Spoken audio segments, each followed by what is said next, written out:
Might as well. We are live and in person. Hey, how's it going? Hopefully everybody can hear me. If you can't, I'm sure we'll find out. Oh gosh, that's in my ear. Okay. Hello? There we go. Okay, so the audio is working. Good.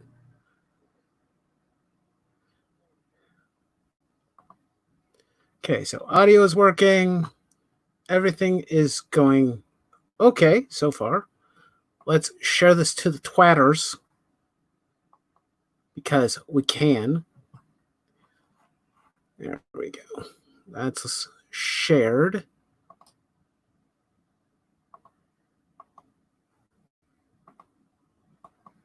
Oh. Okay.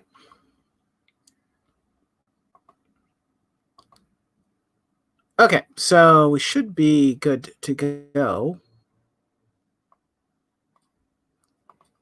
And is everything working out okay? We can. Eric is here first. Of course he's here first.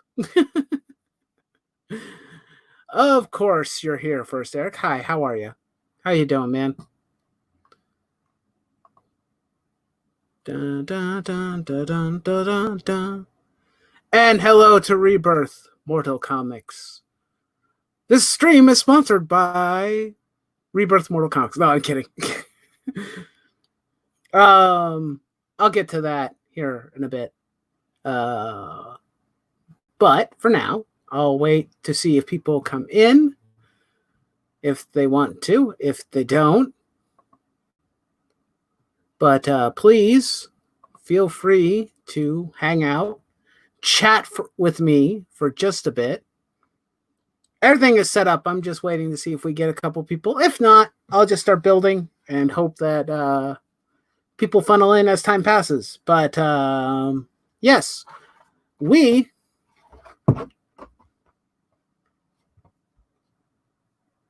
I'm Ginchi and you? What does that mean, Eric? What is that word?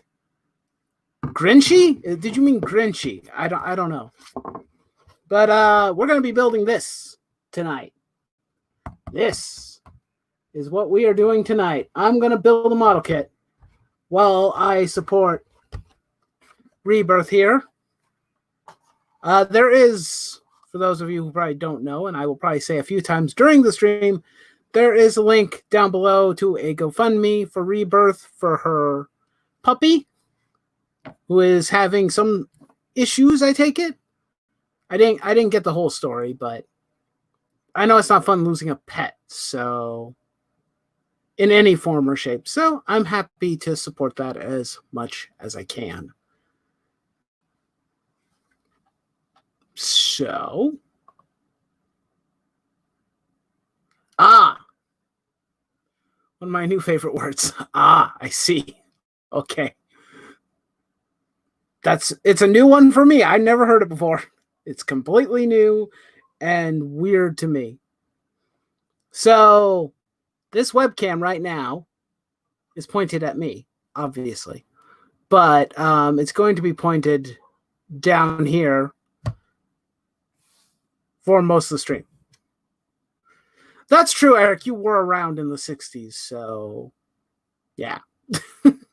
You would understand terms like that, wouldn't you? Oh, God, there's so much light. Okay, it might be a good idea actually to turn the lights on in the room. Hang on.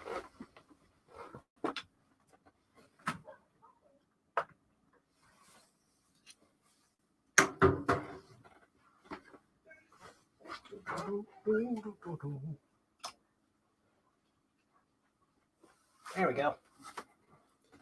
Much better.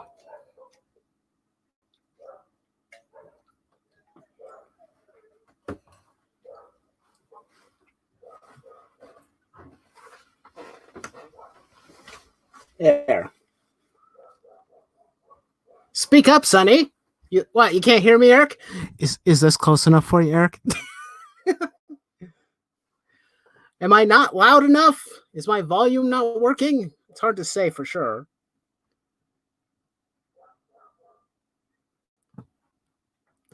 Or is it just Eric's old hearing going? Okay, so how does that look now? Oh, that's roughly the same. Slightly brighter. Yeah, speak up, Eric. Eric, are you hard of hearing now?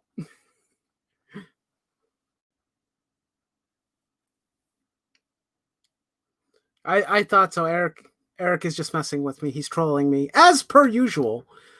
That's what Eric is good at. He loves to troll. Did my link to the chat group work? I guess it did. If Eric wants to hop on, he can. So there's that. But anyway, I'm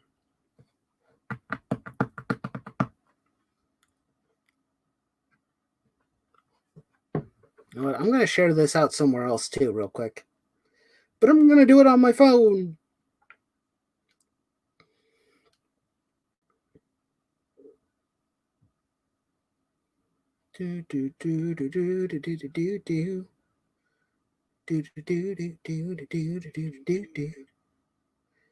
Okay, so there's that. Share.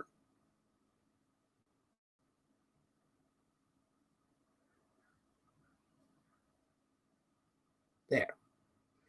Throw that up there on a Discord. Why the heck not? Okay. So, let's see. Like I said, there's the link to a GoFundMe for Rebirth's puppy. Help her out if you can, or spread the word. That also helps. Now, I'm actually going to get started here before we get too far and late. Before it gets too late. Okay, I need a runner. We've got a runner. And I need one from C2. Where's C2? Is this? There! The gold runner. That is out of focus. There we go. This is the gold runner that we're going to be using. Okay, so we need C2 11, and I can see it right now.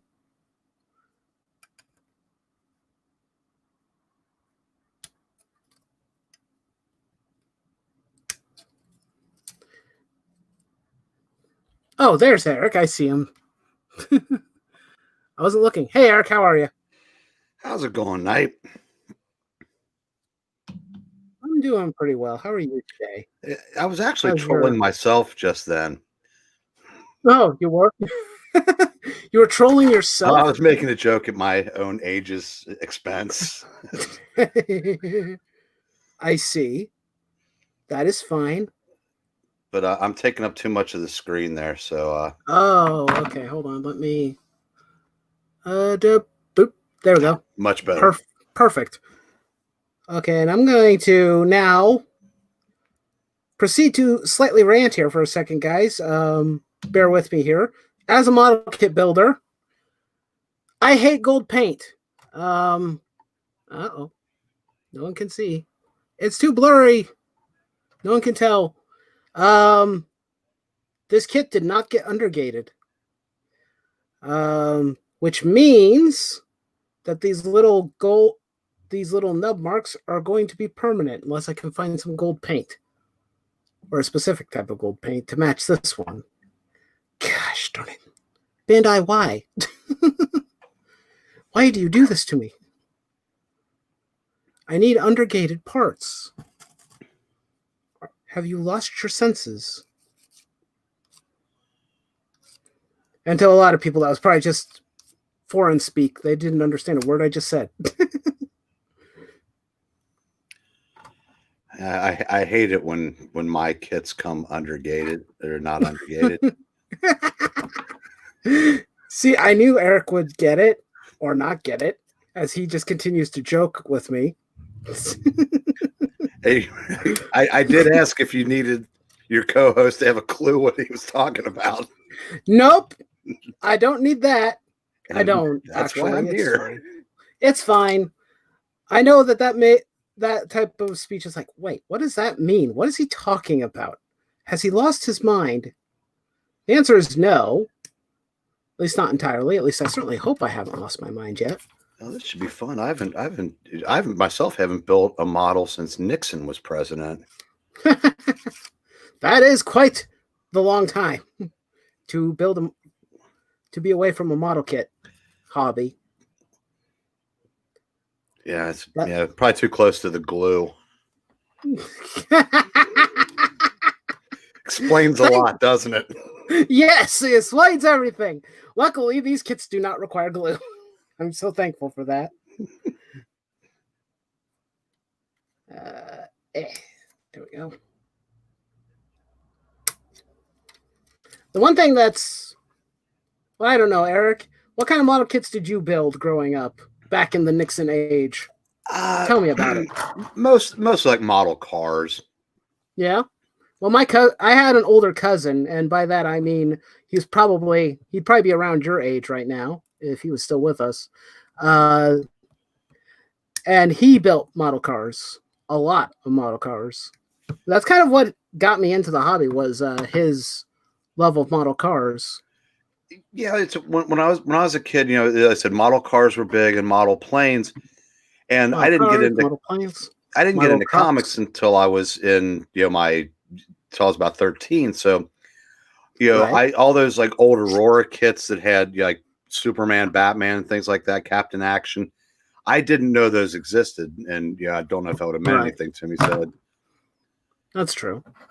Let's see. How do we do this? He says while he looks at the instructions and desperately tries to make sense of it all. And isn't that what we're all trying to do? Make sense of this crazy, messed up world. Yes. One model kit at a time. I don't know if model kits can help solve the world's problems, but we can certainly try. So is there even a 1% chance I will know what this is when you get it finished? We all lost our minds. True, Rebirth. True. We've lost our minds. The world's gone insane. I don't know, Eric. Probably not. That depends. I think we talked about Kamen Rider the last time you were on, didn't we? Yeah. But yeah, I've never seen it, so yeah. Then you probably won't know anything then. Huh? If I remember, I pulled out a box that I thought I had a Kamen Rider DVD in, but then I remembered that I actually sold that one because someone saw that before I could even put it. I said, "Oh man, Kamen Rider, I gotta have that." I said, "I guess I won't be watching it." Yeah, it's unfortunate. The sad part about Kamen Rider, at least stateside, it's only more recently that people have actually started to that Kamen Rider has come stateside legally. Where people could actually stream and watch it. There's the TV app called Pluto TV. And with that, you can, oh gosh, stay there. You can watch, they have an entire channel dedicated to Sentai and Kamen Rider and Ultraman, if you're into any of those things. And it kind of broadcasts like a normal TV program where they have it scheduled out like, hey, we're going to be airing this show at this time. I kind of wish it was just a normal, streaming service where, hey, I pick the show and I watch it till I'm done with it. But no, it's a completely polar opposite. So they tell you what you're going to stream. Yeah, pretty much. They tell you what you're going to be watching that day. I don't particularly like that particular format, but what can you do? Yeah, it's crazy that that's kind of funny the way you say that. That when I was again in my day, we had 3 channels and a 4th if the antenna on the roof hadn't blown over. Yeah, and right. To get to the point where in one lifetime now. I said, if I can't go on and pick what I'm going to watch, I get salty. Yeah. It's amazing how much that's changed. And, I said, I mean, if it's a program I'm interested in, I'm okay with waiting. It's not the end of the world to wait for. You know what? I don't like this. Why did I'm going to not worry about this? Get off the model kit then. These kits come with stickers, and sometimes the stickers are garbage. So I'm not even going to worry about the stickers for the helmet. They're going to be hidden anyway. So I'm not even going to worry about it right now. I think it's supposed to, because we have a translucent part that's going to be representing the eyes of the kit. Where's the... Am I holding A? I am holding A. I thought I was holding something else. 34. Oh, there it is. I found it. Oh, yeah. This is... I showed the box. This is Kamen Rider Kuuga. He'll kind of look like this when we're done. Is that a Kamen Rider that's attracted to younger men? No. Oh, no, that's Kamen Rider Cougar. My bad. Kamen Rider Cougar. That's a new one. This is where Nightwolf goes, yeah, solo streaming's not a bad way to go now that I think about it. Should I have reconsidered this? Nah, I'm kidding. I would say yes. Nah. I like your commentary, Eric. It's fun, and I enjoy it thoroughly. Thank you. It helps liven things up, and it's better than me. Because last time when I did this all by myself and lost my mind by myself. This way, people get to go crazy with me together as a family. This way, everybody can go crazy with me. Yeah, I remember that. I thought you were gonna make like Godzilla stomping through Tokyo there by the I wish I could do that. I wish that there was a model kit of Godzilla. There probably is somewhere. What was that movie where Bobcat Goldthwait got trapped in a Godzilla suit and he was like stumbling over this architect's replica of a city? It looked like Godzilla stomping through Tokyo. I don't know the movie you're referencing, but I kind of wish I did because it sounds like it would be funny. I wish I could remember. There's a lot of things I wish I could remember. I understand that. There's many things I wish I could remember too. But there's a lot of things I don't remember. So well, the good thing is, how would you know? I don't know. I probably wouldn't know. If I had truly lost my mind, I probably wouldn't even care. Everybody would just say, yeah, this guy, he went crazy while live streaming because an old man was there with him. The guy was talking about movies he didn't understand. The man lost his mind. I kind of did in March and April, and trust me, you don't want to go through that. Yeah. Oh, I've had my fair share of mental breakdowns. Trust me, it's happened many times. I'm sorry to hear that because I said my brief bout, was. Yeah, it wasn't bad enough where I didn't know. I mean, I knew what was happening, and that made it worse. For me, well, because I don't know if you remembered this, Eric, because I mentioned it a few times, but I did lose my job recently due to stress. I was stressed out at work, and I was losing my mind, and due to having so many absences, because I didn't want to be at work due to COVID and everything else. I lost the job. I'm gonna be reapplying in November, obviously, but for now I have to live without that job for the time being. I should have reached out and talked to them sooner. Basically, it's on me for not talking to them sooner. But I can understand the kind of loss of insanity. Well, there was, like, for me, it was just everything that made my routine, everything that made my life go disappeared almost overnight. And I know I make sports ball jokes all the time, but for me, that's a major part of my life. And when happened, then the business closed and you couldn't go anywhere. the comic book industry collapsed. I mean, I mean, reciting it now, it's like, yeah, but yeah, when you just it just basically just for me, I just like crawled inside my own head, and like I said, it's it's tough. I said, I mean, I've had friends that I've got a friend that basically can't leave the house.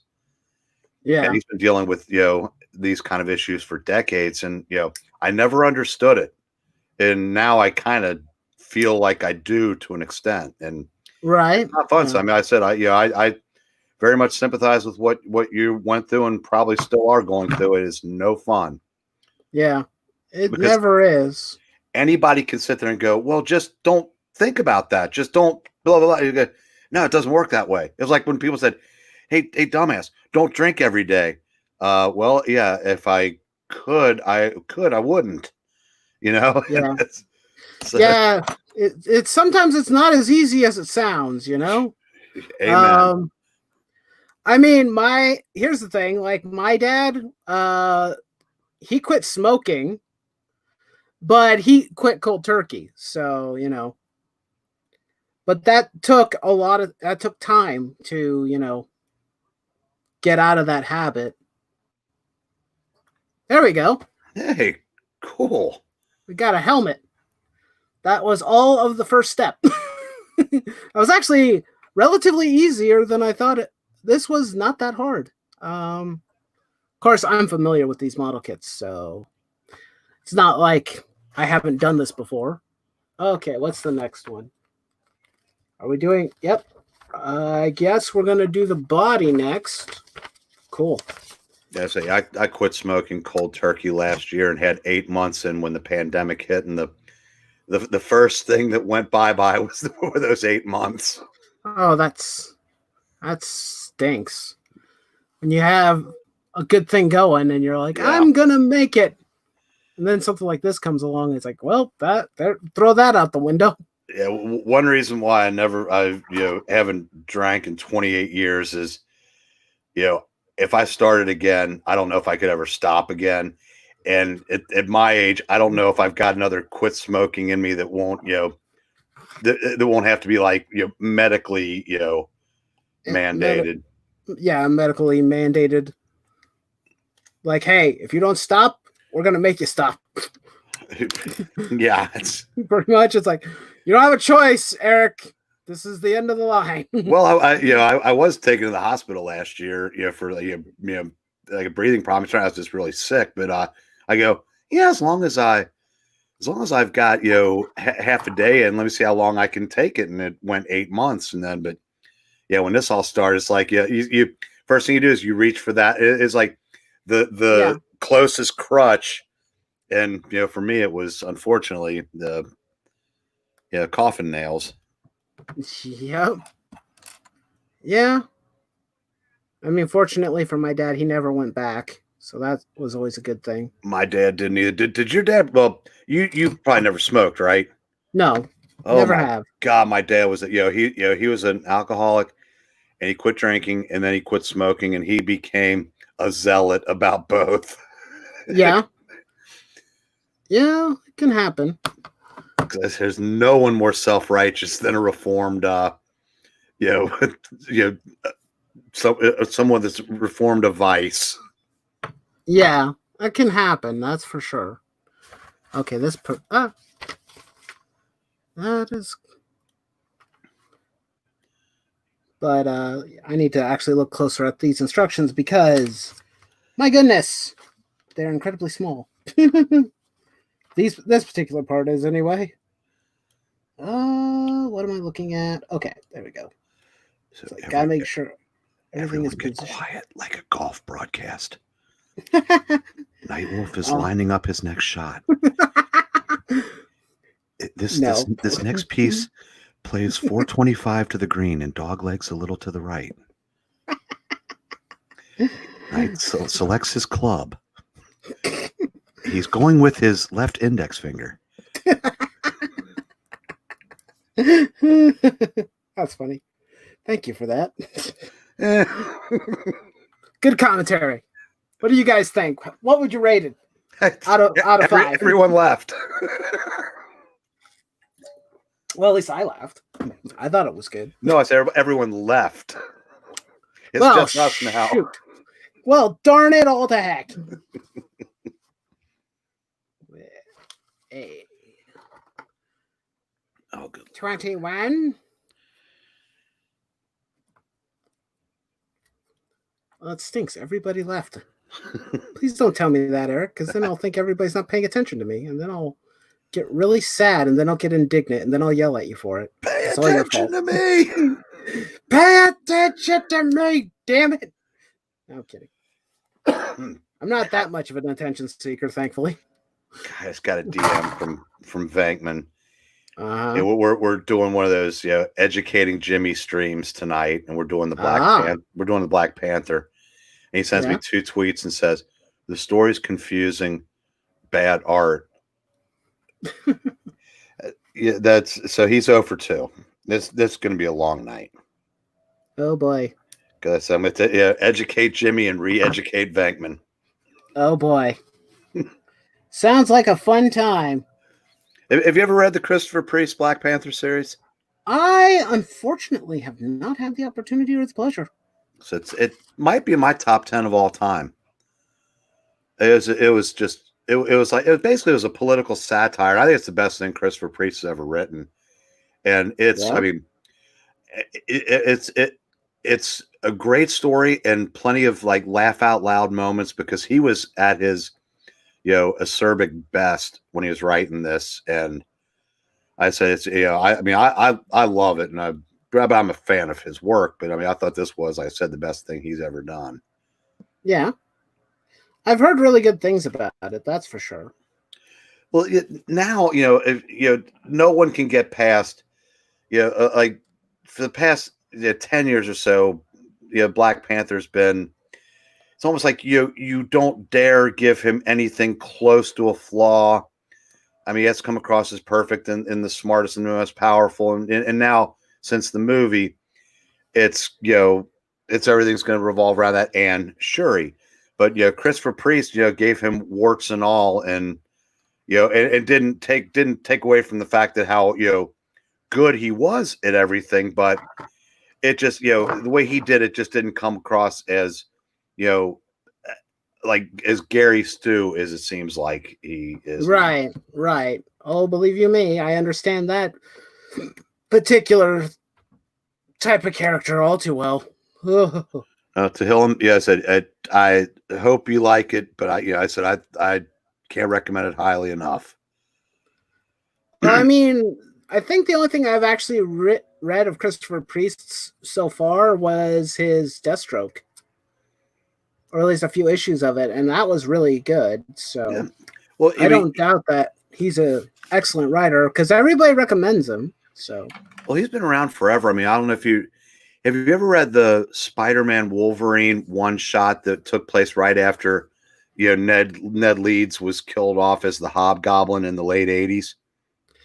That's probably one. Well, Eric, you'll have to remember when I was collecting Spider-Man comics, it was in the 90s. Well, I know, but but there's there's a new thing in the world there, son. It's called back issues.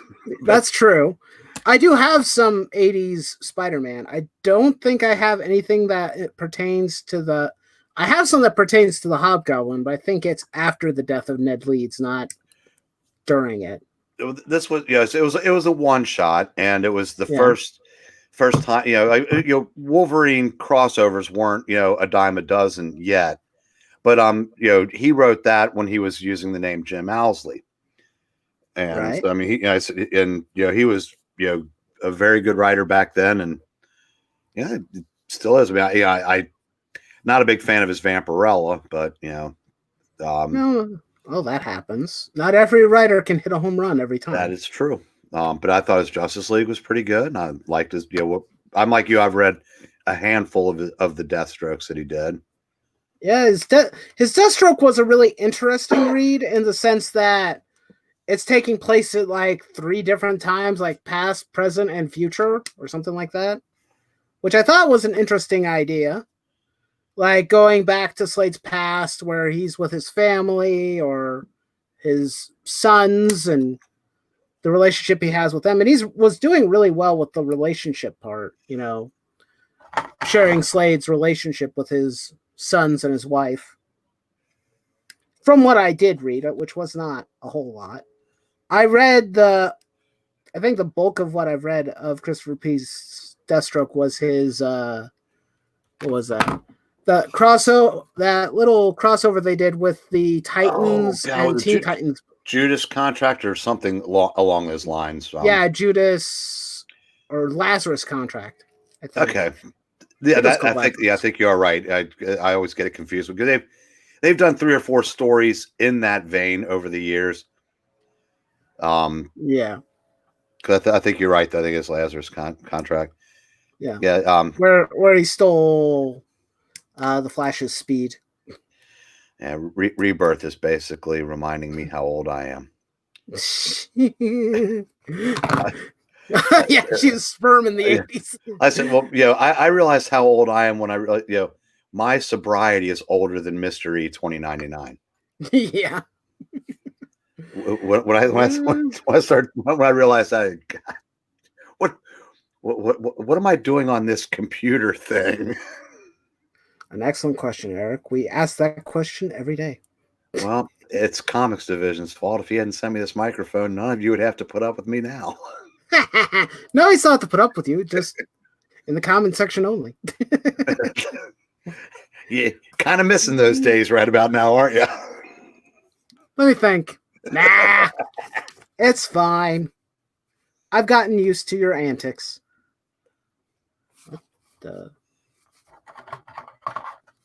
What are we looking at here? 31.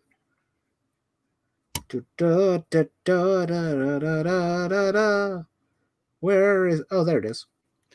That's an interesting choice. Remember, I'm trying to think that might have been the one that was done in the 80s where Tara was revealed to be working with the Terminator. It was during the Wolfman Perez. Yeah, the Judas Contract was its title, from what I remember. I remember I didn't get a chance to read that, but I did watch the animated version of it. Which I don't think even... It's a bit different because it's different cast. Well, and I think that, there are things that were used in the comics that, they didn't just imply it. They made it crystal clear that Slade was sleeping with Tara, who was like 15 years old. Yeah. And, Slade, what is wrong with you? Oh, what do you know? Hey, guess what, Knight? What? I'm going to be making a video in a couple days. Oh, joy. Hey, should I be happy or terrified? I ordered some comics from my comic shop, mm-hmm. and I said that when everybody said, "Why don't you make another video?" When that actually translates into, "Please don't make another video." But so when I get this in, I will do an unboxing video. So they're in. So make your plans to be elsewhere soon. Gotcha. Will do. But getting back to the story, they wouldn't dare do that today, and that's kind of unfortunate because actually they did. They did not hesitate with that part. With Tara sleeping with Slade? Slade in the animated version? Oh, yeah. They did. Okay, good for that. They did. They did not shirk away from that, surprisingly enough. I was a bit surprised myself, but it's there. Did they, try to say she was 18, so it was legal, or did they actually play her as a minor? I don't think they played. I don't remember. Because I remember the issue of Teen Titans where it was after, and she's in a little shorty robe and high heels with full makeup and smoking a cigarette, talking to him, and that's like, They did show that. I don't remember if there was a cigarette involved. That part I am not aware of. Well, but she was in the nightgown. We can have a 50-some-year-old man sleep with a 15-year-old, but that 15-year-old better not be smoking. Like I said, I'm not 100% sure if. Okay, what did I may have made a mistake, possibly. He says unsure of what he has done. Okay.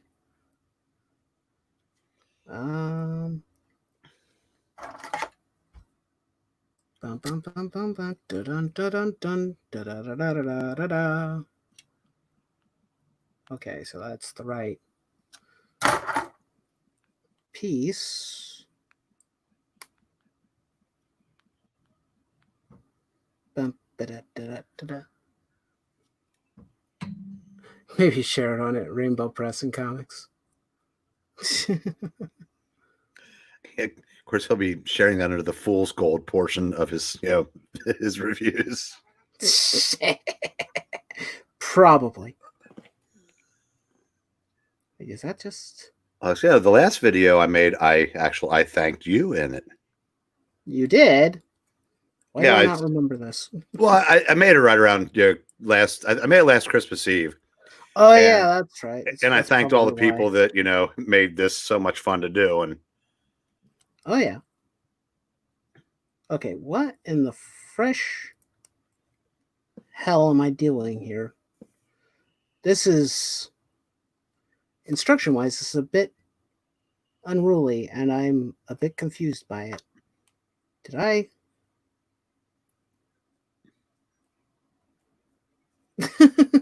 Everyone's like, what is he doing? What is wrong? Explain the process, please. I can't explain it.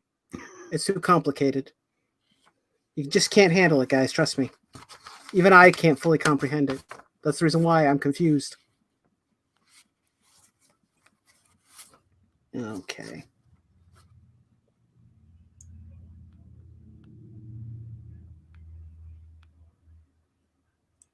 All right.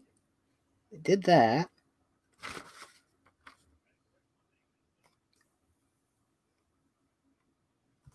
Oh, I think I know what I did wrong.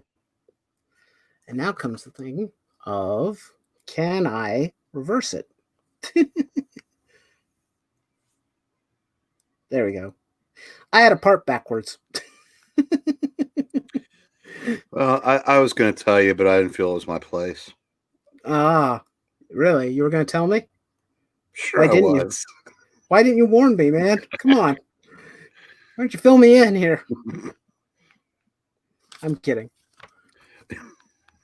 I don't expect you to know what I'm doing. Yeah, because you're not the one reading the instructions. Trust me, that wouldn't help. I don't know. That would maybe kind of help. Oh, I am brutally bad at following instructions. Well, then how did you build model cars? Probably with a lot of help from Dad. Fair. Of course, these instructions are significantly easier to follow than basic or the... Because model car building, because I have done that before, it... God damn it. I need to grab the piece. It fell. It can be... I think these types of builds are a little bit easier because they're all snapped together. You don't need glue if you don't want to use glue. Some people might use some glue to like fasten parts and whatnot, but for the most part, you don't need any glue. And even though this is a Japanese model kit, the instructions are still readable. All you need to know is where the parts are on the build. So, or on the gates and the runners. That's all you really need to know. Couple of tools, like a X-Acto knife, pair of nippers. It's normally all you need. Maybe a bit of sandpaper. I don't need anything else. Oh, I need this chair. The chair? And I need in this lamp. I don't need anything. The jerk. You've seen The Jerk, haven't you? Why does that name sound familiar? It's the Steve Martin movie. It sounds familiar, but I don't know if I've ever watched it before. I may have watched it, but it's been a long time. Well, there's a scene when he's just leaving, and he goes, "I don't need anything." And he just starts picking up random objects. And he goes, "I need this chair," and he's like, got a chair and a lamp and like a handful of other things, and it's just one of the the first line. That's one. The first line is when he goes, "I was born a poor black child," and he was living with a black family, and like they would all be like doing hymnals and stuff, and he was trying to keep up with them, and he's always like 2 steps behind, like 2 dance steps behind stuff. It's a very funny movie. Yeah, I think the last older movie that I watched was what was it? I watched Naked Gun. That was fun to rewatch. It's been a long time since I watched it. Yeah, I huge. I was a fan of the Police Squad series. It was a summer replacement series in '82, and each week they had a guest star of the week who's a murder victim, and they were going to do Belushi, but he OD'd right before they showed, so they had to replace him with somebody. I can't remember who they ended up replacing him with. Oh. I think they'd filmed it, but they figured it would be in poor taste if they showed a dead body. Maybe Lauren Green was the celebrity death one week, and right. But so that a 6-week replacement or summer fill-in series got 3 movies out of it. Wow, 3 movies out of it? It's a pretty good deal. Store owners aren't impressed with Bendis at DC Comics here in Australia. I believe you. I 100% believe you, Talium. Because no one's impressed with Bendis. Let's just be honest here. We can't lie to ourselves. Yeah, him and his friends. They're the only ones impressed with him. Comic quirks. Well, okay. Let's be slightly fair to Bendis. Not everything he's ever written is garbage, but oh no, I said I will still defend his new Avengers. I don't, I never felt it was an Avengers book, but it was a good comic. Yeah.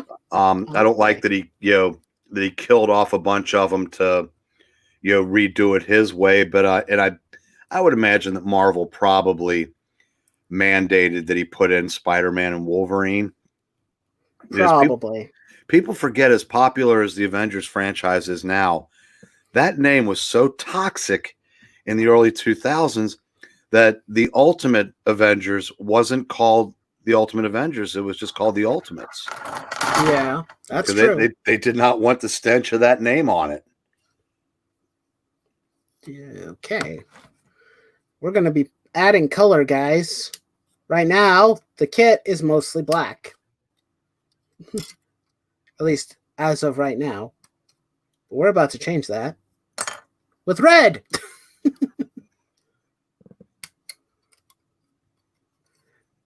But yeah, I read his Ultimate Spider-Man for years, and I always thought it was decent.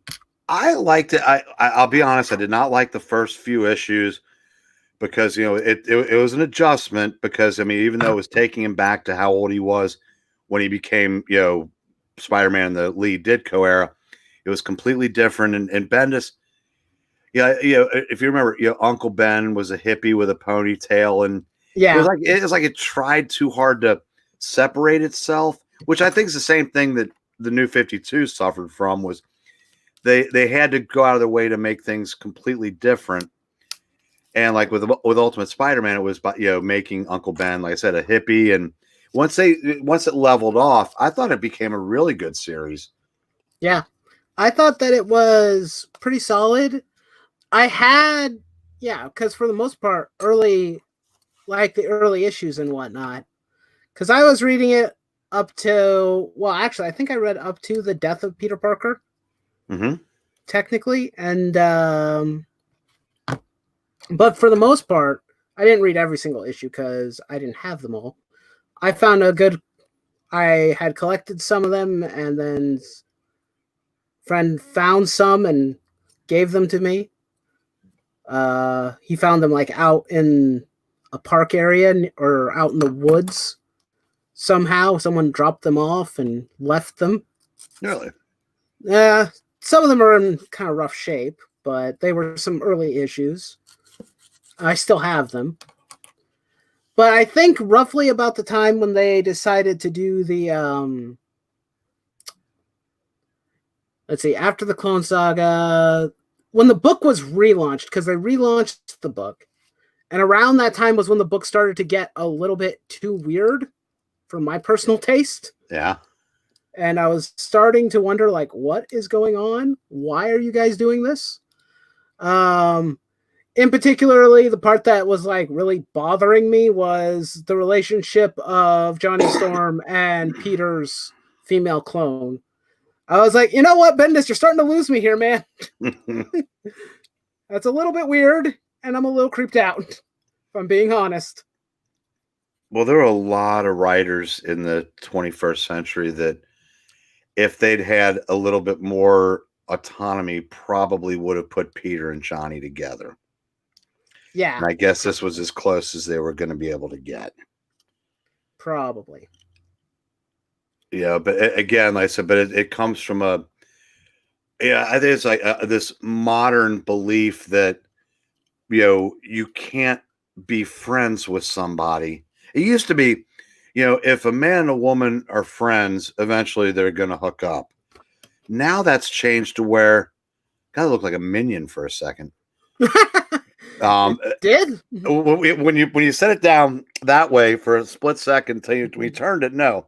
But now it's like, if you can't have two female friends or two male friends without them hooking up, and it's because I think the part of the new comic book culture is weirdly obsessed with the sexualities and sexual practices of fictional characters.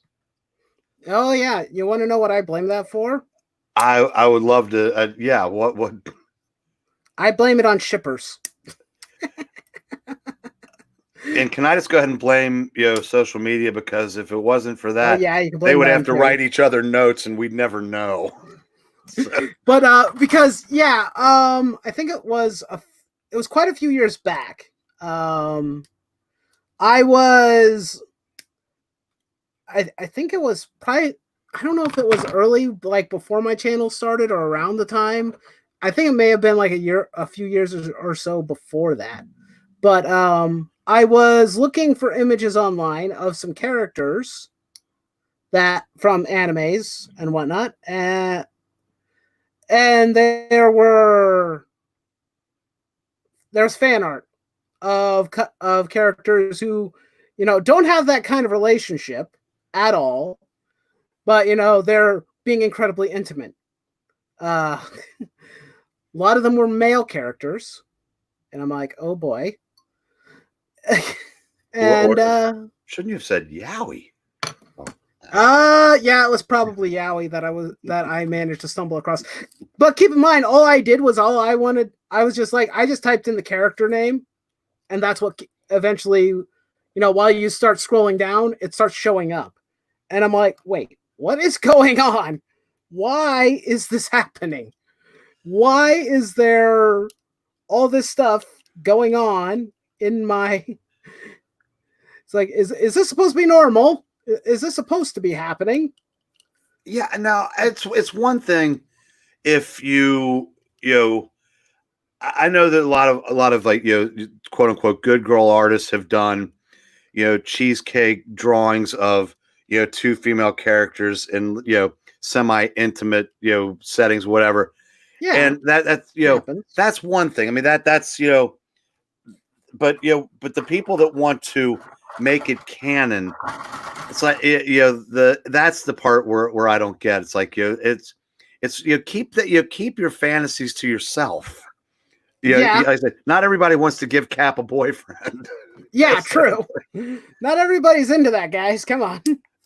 Some of them actually like Cap being straight. Actually completely okay with that. But yeah, I would blame shipping for that because Oh, remember when they got all over Donnie Cates for not having Eddie Brock and the symbiote hook up? like, come on, like, seriously? It's an alien parasite. Yeah. Get over it. They're not in that kind of relationship. But if it is, it's exceedingly one-sided. Yeah. Who wears the pants in that family? It ain't Eddie. But those are the kind of fans that have no interest in comics. They're just interested in comic culture and cosplaying and those people in particular, the shippers for like anime shows and whatnot. I think they're a different breed. Some of them are actually genuine fans, or they, at the very least, really like these characters, and they want them to have certain relationships. Because, some of the shows do, they hint at or they recommend a certain type of relationship. I can't remember the show, but I think it was an anime by the name of The Gray Man. But I had heard online that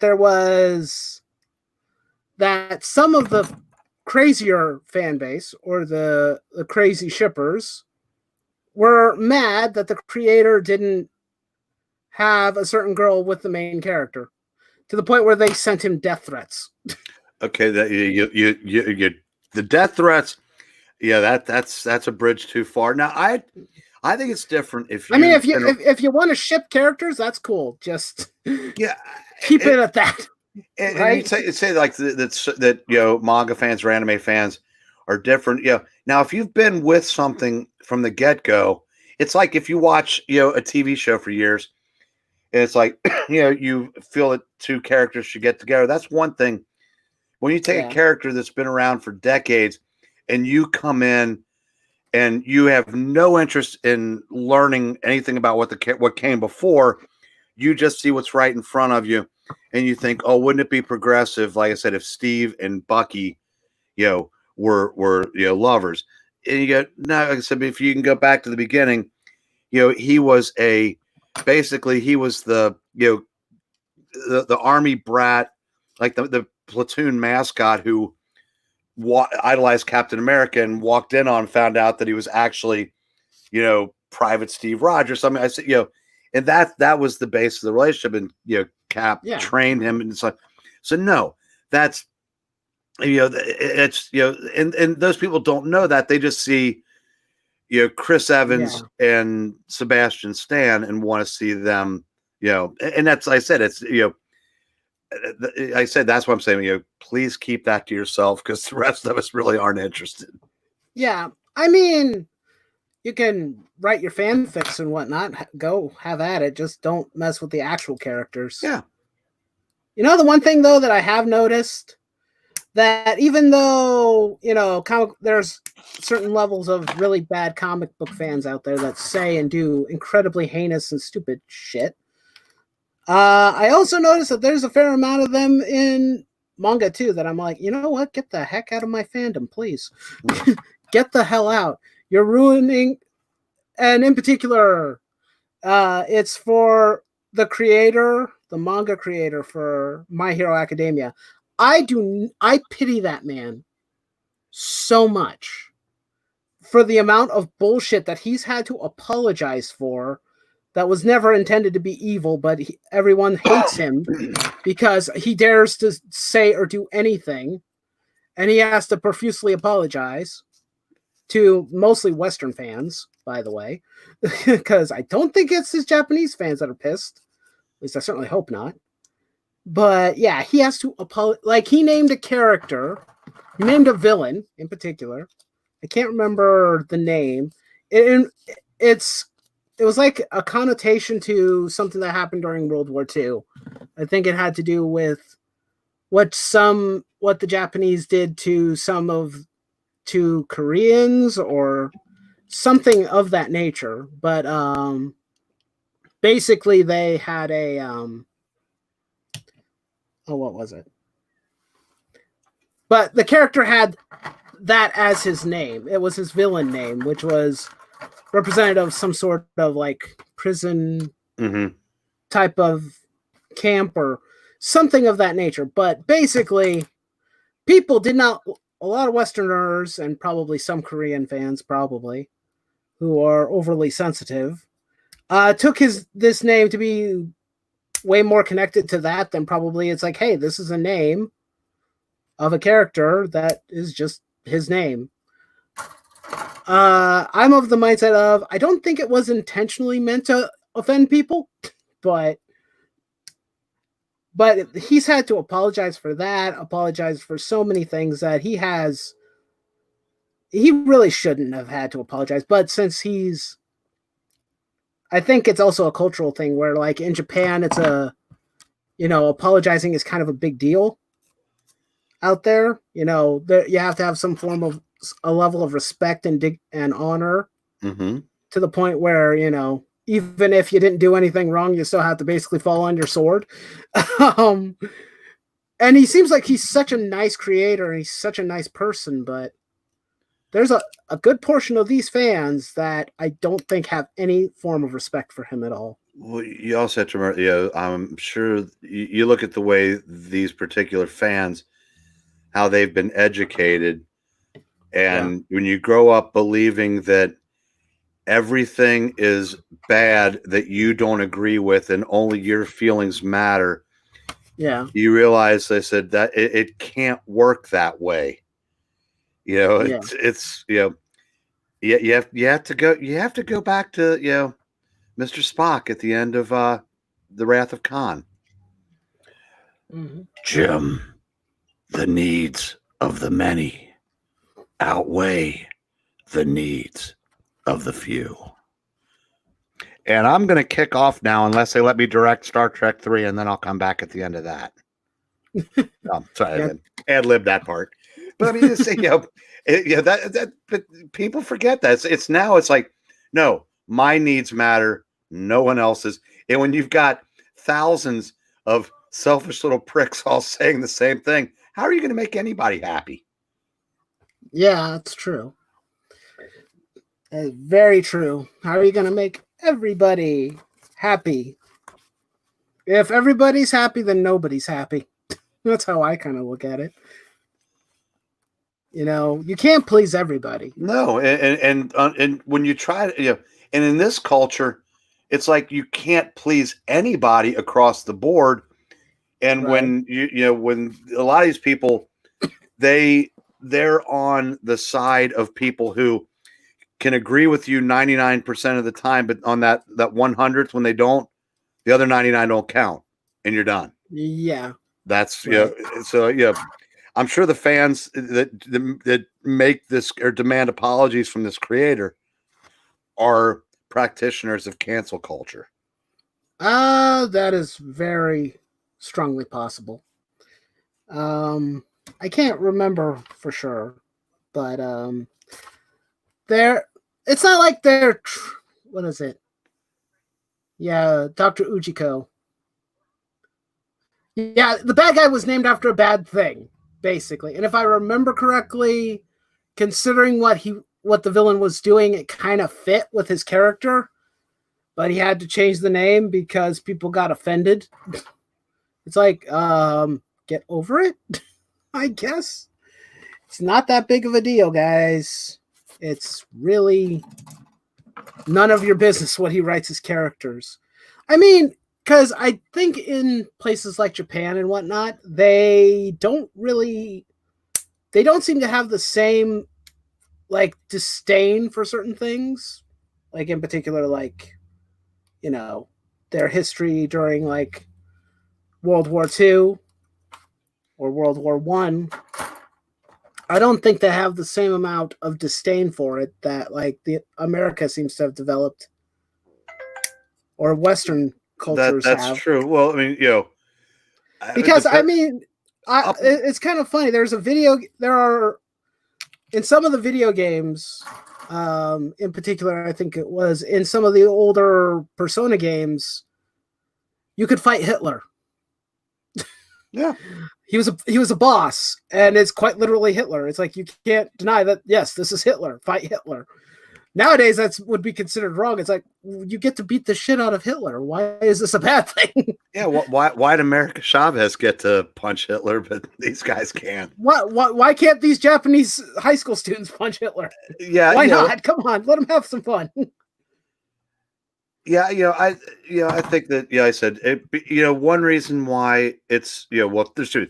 One, Japan was on the losing side, and to borrow a term that gets way overused today, they weren't on the right side of history on that one.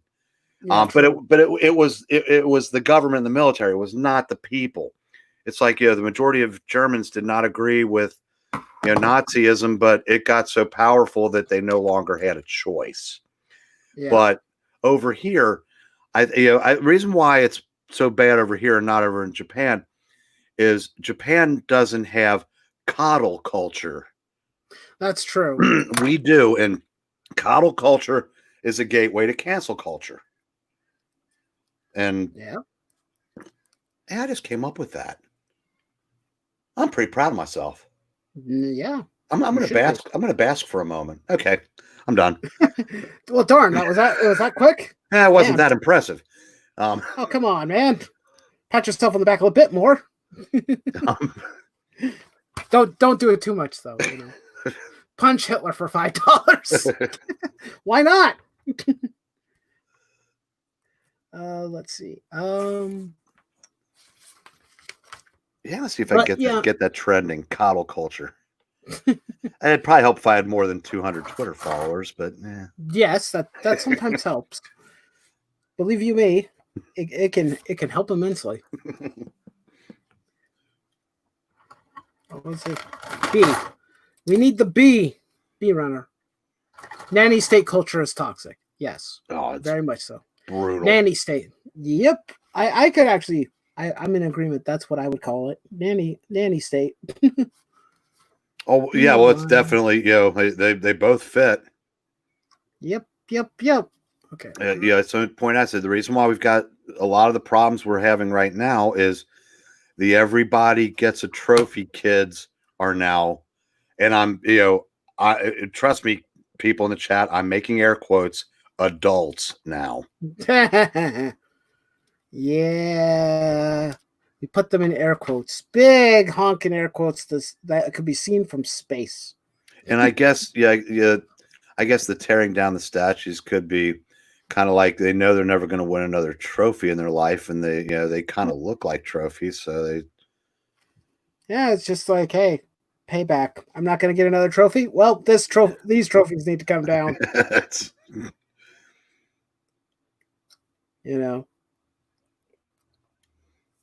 I will be right back.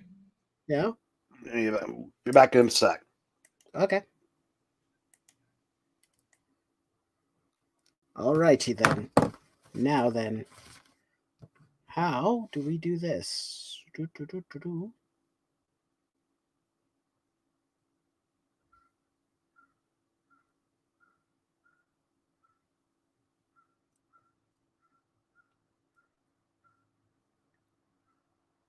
B14. You sunk my battleship. I don't know why that came into my head just now, but where's the 4? 4. Oh, 4. There it is. I found it. So how's chat doing? How are you guys enjoying the build? How are you doing out there in the wide world of the internet? Have you checked out the link in the description and shared the link that is down there to help Rebirth and help her puppy? Appreciate it if you did. If you can't donate money, that's okay. Just, share it around. That's the main focus right now.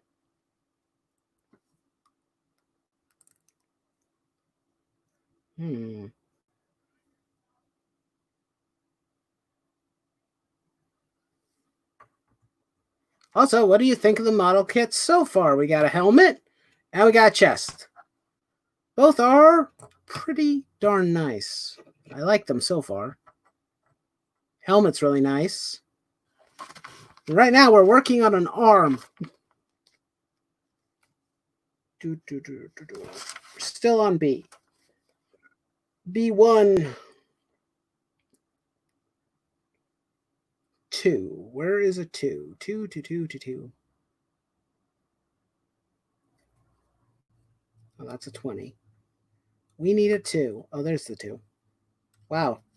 That's a lot smaller than I thought it was. Trying to keep yourself occupied. That's what I'm doing right now.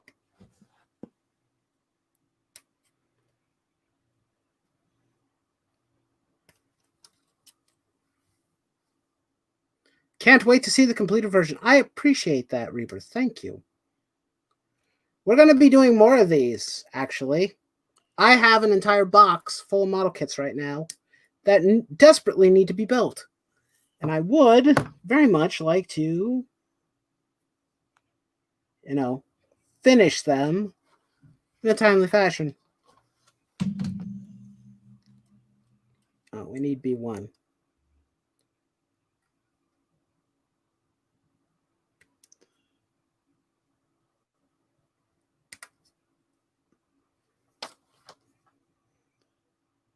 Yeah, I may have to check back on this later to see the completed version. Yeah. Yeah. Well, you were talking about what, leaving for a bit to go and. Well, yeah, the stream's supposed to be 9:30, but he hasn't posted it yet. Yeah. So I'm not even sure. Well, I mean, it's still happening. Yeah, you could go and check. It's fine. I can keep. I'll keep myself entertained.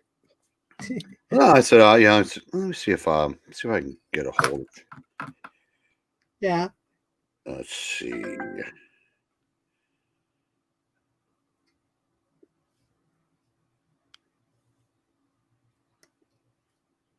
Oh no, that's from last week.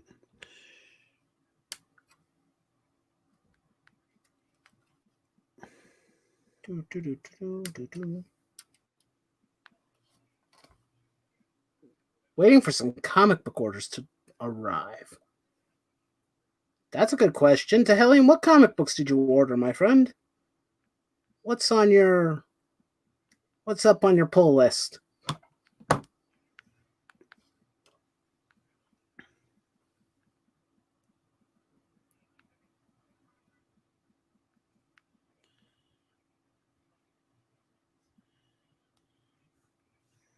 So, Knight, do you buy comics on a weekly basis, or do you keep up with anything on a weekly basis, or? No, not particularly. No. Why? I was curious. As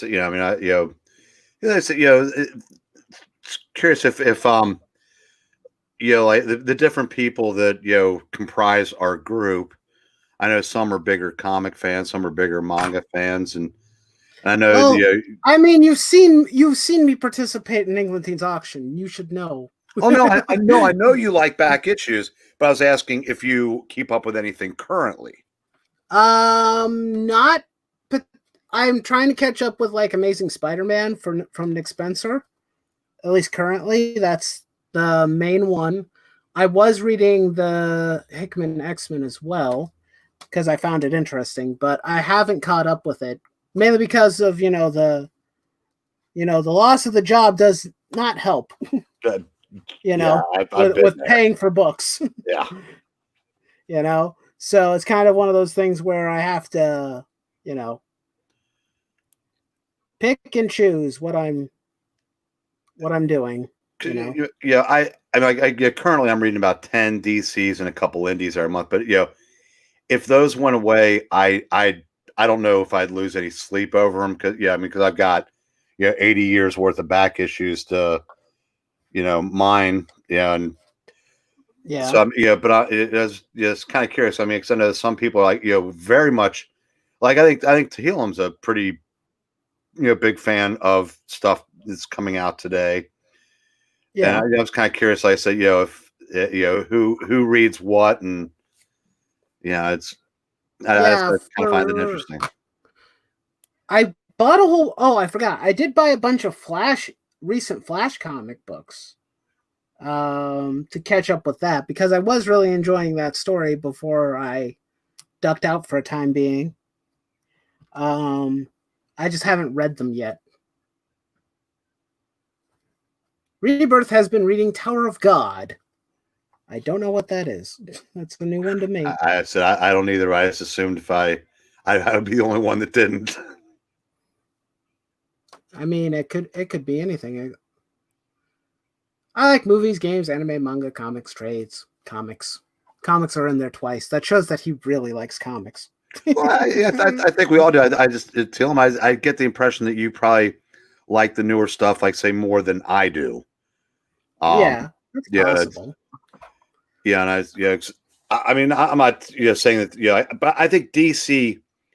I mean, neither one of the big two do stuff anywhere close to what I like better decades ago. But DC, at least it doesn't take as long to go for. How do I put this? DC, at least you can tell who the characters are, and they're still written somewhat, Superman notwithstanding. Yeah, right. Oh, and actually, to be honest, I said, the modern day Flash Barry Allen is a far cry from what I read, growing up. But there's still there. I mean, you still know who they are. I don't recognize the Marvel characters. You're talking about Spencer Spider-Man. His roommate is a guy who literally tried to kill him in a number of issues going back X amount of years. His pet is someone that almost killed himself and Gwen Stacy, in a story arc. But it's like none of that matters because it just seems like it's all, and I'm not trying to denigrate Spencer or anybody that likes the group, but knowing, like I said, his roommate tried to kill him. His pet is, like I said, a former dinosaur, but it just seems like I don't remember. I don't know anything about the pet part for Peter. That's new to me. Oh, the last couple issues, the Gog, that big giant creature that they found in the Savage Land, when the Bugle went over to do a story on Kazar, and JJJ, Peter, and Gwen went to the Savage Land. Yeah, I don't know anything about that issue. That must be very new because I've got the issues that basically lead up to, or the most recent ones were the ones that were from 2099 when 2099 Spider-Man came back. Those were the most current issues of Amazing that I have. Because I got them on sale. There was a deal, so I was like, I gotta grab these. Yeah, but one thing that Zach always says when he gets fed up with a book he's reviewing, he goes, nothing matters. Now, the first thing I hear people say is, yeah, but the government pardoned Boomerang. Okay, that's great. He's been pardoned for his crimes, but I don't know about you, but would you share an apartment with somebody that tried to kill you on multiple occasions? Probably not. I'm thinking not unless she was really, really hot. Let's see. For Boomerang, at least as it stands from what I was reading, I'm not too interested about the pardon and whatnot. He is still hanging around in seedy bars and, doing questionable things. But I can't remember what issue it is. I think it was like I think it's issue 6 and 7 where Peter goes over to he goes with Boomerang to that thug hangout or the criminal hangout. I can't remember what it's called. It's one of those typical ones that, has been in Marvel Comics for decades. And they have a trivia night and all the supervillains are playing, trivia. It's not none of his like big time villains are there. They're a bunch of small time guys like Boomerang and whatnot that he's kicked the crap out of before, and and Peter he's introduced to everybody as this other supervillain, basically just to just because Peter doesn't want to be there because he doesn't trust Boomerang. But Boomerang's like, oh, come on, man. I'm trying to be friendly. I'm trying to, just lighten up, have some fun. And the funniest part was just that they have this whole kerfuffle. Kingpin wants Boomerang dead. So he basically he offers a bounty for him. Peter helps him escape without using his spider powers. And they have this kind of heart-to-heart conversation near a dumpster, of all things. And, it kind of made, at least to an extent, you can kind of sympathize with him that he is trying his best to, go straight. He's not trying to be a bad guy, at least not out in the open. Although Peter was suspicious because Spider-Man's been suspicious of him. And, and he asks him about, like, him still hanging out with, like, the Shocker and all of his old people from, the Superior Foes of Spider-Man. And he's like, oh, those aren't actually those guys. Those guys haven't talked to me for a long time. They hate my guts. They want me dead. It turns out that they were just LMDs that he was using because he was lonely. And yeah, I can kind of get that he's trying to clean up his act. Oh. Should Peter be rooming with him? Probably not, but yeah, I have no problem with bad guys changing their tune. And I don't know, maybe Nick Spencer did an issue where they actually but Boomerang doesn't know Peter is Spider-Man, right? No, he still doesn't know that. Now that would again, so they can't have that conversation where Boomerang could say, look, I realized, I tried to kill you on a number of occasions. Bear in mind, I was a mercenary then. I was paid to kill people. I said, I'm not that person anymore. But obviously they can't have that conversation. But to me, it'd be like if Carol Danvers and Rogue are not going to get an apartment together if you know their history. Yeah. And I don't know as much as, I know Nick Spencer said he's read his share of back issues, but I don't know if he even knows that, I said one time Boomerang was trying to kill Spider-Man while he was working for the Kingpin. So, and again, I realized I said, I'm, old as dirt and I've, read, I've forgotten more comics than most people ever read. So will ever read. So I know I can pull more things out of, what passes from my mind than others, but it just seems like I said, for somebody like me, I see them as roommates and I just see Silly Billy. Yeah, it doesn't make a lot of sense. Yeah, Boomerang at the face, no problem. Well, the thing is, Peter knows he's a criminal. Well, yeah, I know he knows he is, but I said, yeah, now, the relationship they have, at least according to the issues I've read so far, Boomerang knows that he's got a lot of, kind of explaining to do, and the fact that he doesn't, that Peter can't trust him because he's a former criminal, but he is trying to be a good guy. He is, or at least he's trying to be straight and he's trying to do the right thing. It's just whether or not, Peter gives him that opportunity. And Peter's like, you know what? He does deserve that. I've given other criminals that opportunity. Why not him? I mean, living with them is, weird, but what would make a good story? And I hope I hope Nick Spencer thinks of it. What's that? Boomerang finds out that Peter Parker is Spider-Man and goes, oh shit, I'm living with somebody that now knows that I tried to kill him. Why hasn't he killed me in my sleep?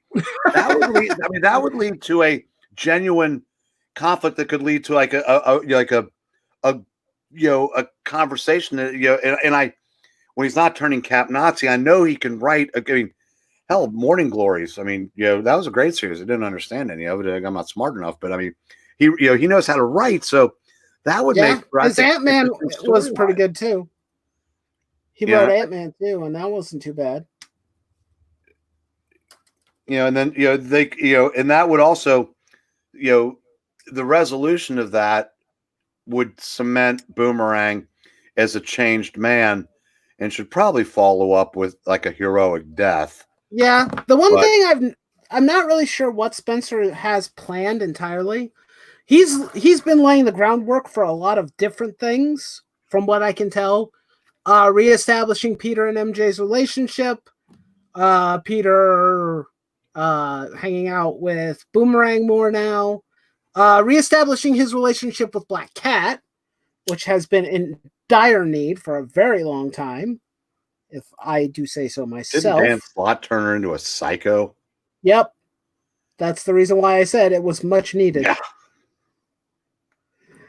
That was like, because they dedicated like just 2 issues of the comic to him reestablishing his relationship with Felicia, and not just like, oh hey, let's be friends again kind of relationship. No, actually what he did was he decided to reestablish that personal connection that the characters had. The fact that Felicia knows his identity, because that was actually removed from canon. And Peter somehow, I don't know how he knows, but he remembers his deal with Mephisto. Yeah, it didn't. Or something to that nature. He knows, he remembers what he did. When they put the genie back in the bottle after Civil War, it also took all the people that he had confided in, you know, also because they, Daredevil, the Fantastic Four, Felicia, a lot of people knew who he was. And I think after that, I think the only one that remembered, I think, was MJ, right? Yeah, MJ was the only one who remembered their past. No, I always kind of liked Felicia with Flash, because she started off dating Flash to punish. She had a plan to ruin Flash's life to pay Peter back for marrying Mary Jane. But then she grew to genuinely care about Flash. Yeah. And at some point that either got just brushed aside. I don't remember if they ever officially ended, but that was that was late 90s, so that's a long time ago. Yeah, the relationship between her and Flash, from what I can remember, well, I know that like Flash's most recent relationship was with Betty. And they had done that, decades ago too. In fact, Betty was dating Flash when she was still married to Ned. Yeah. And they've kind of been off and on a little bit since. Now, does Flash post Venom? Did he get it? Does he have his legs again, or did they go with the? I still think he's missing his legs. I mean, does he have like prosthetics or anything like that so he can get around? I think so. I think he does. I haven't seen him very much in the comic book. He's not really there yet. Because that's a character that some writers just, a lot of times, the development that characters get over the years, when you reach a point where, and I think Marvel is guilty of this across the board, is they tend to default or reset to the beginning. And like a lot of writers have just kind of forgotten the fact that Peter and Flash had become best friends. Yeah. And and like a new writer will come in and Flash will be, adult Flash will try to bully an adult Peter, and but I mean, a lot of writers spend a lot of time developing that relationship.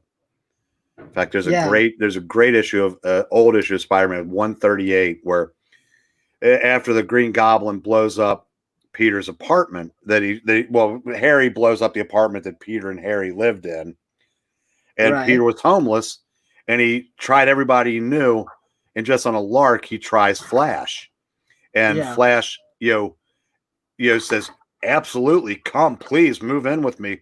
And because being back for being a civilian, because I got so used to life in the barracks that living by myself is like too much wide open spaces. And that was and they ended up talking for the entire night and realized they had way more in common than they did. And that's how they kind of became friends, and they worked from that point. And that was really good character development. That I said I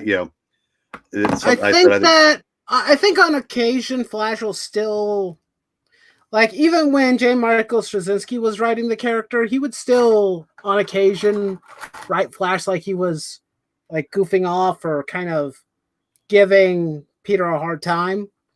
Like there was the issue, it was after Civil War where, Peter reveals his identity. Flash doesn't believe it for the starting point.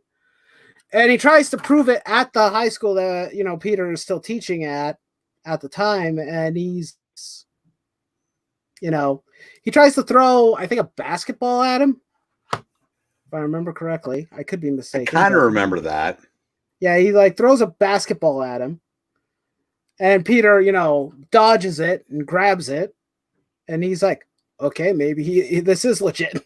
And I'm like, well, no freaking duh, Flash. It's like, all the times I tried to start fights with him, he could, because they fought actually in Amazing Spider-Man #8, the first series. Yeah. Peter got tired of Flash bullying him. So he grabbed him, and the principal, shows up and he put the two of them in a boxing ring.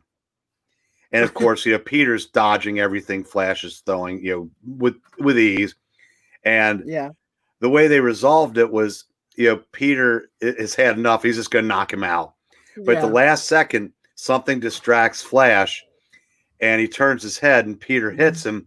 And even though it knocks him clear out of the ring, they get to play it off as it was a lucky punch. And if Flash hadn't had his head turned, it never would have happened. So the next issue, he's back to bullying him because his mind couldn't process that. But that great issue.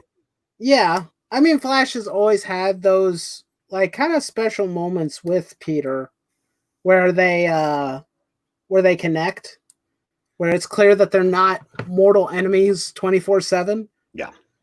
I'm trying to remember. There's like in Spectacular Spider-Man, the cartoon show, Peter has this, or it's when Aunt May has a heart attack, and Peter's like, pissed off. He is still in possession of the symbiote, and the symbiote's like amplifying his anger and his hatred of everything. And, and Flash actually is the one to knock sense into him. As Peter Parker, and he's all like, poor puny Parker. Everybody feels sorry for you. Even that one girl who, hates your guts. That one girl who can't stand him even feels sorry for him. And it's hilarious. But Flash basically gives him the riot act. And, Peter initially brushes it off, but, after a while, he actually thanks him. He's like, you know what, Flash, thank you for the reality check. And he's like, I don't know what you're talking about. He plays it off as if he did nothing. And I was like, you know what, Flash is a good guy. He can be an asshole, but he's a genuinely good guy. He means well. I just finally heard from Quirks. What's going on? He got home late, so it's been pushed back for a while. So we get to continue to hang out and enjoy each other's company for a bit longer. If that's what we want to call this. Wait, hold on. Wait.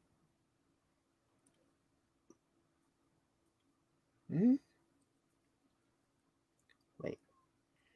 Yeah, that makes more sense.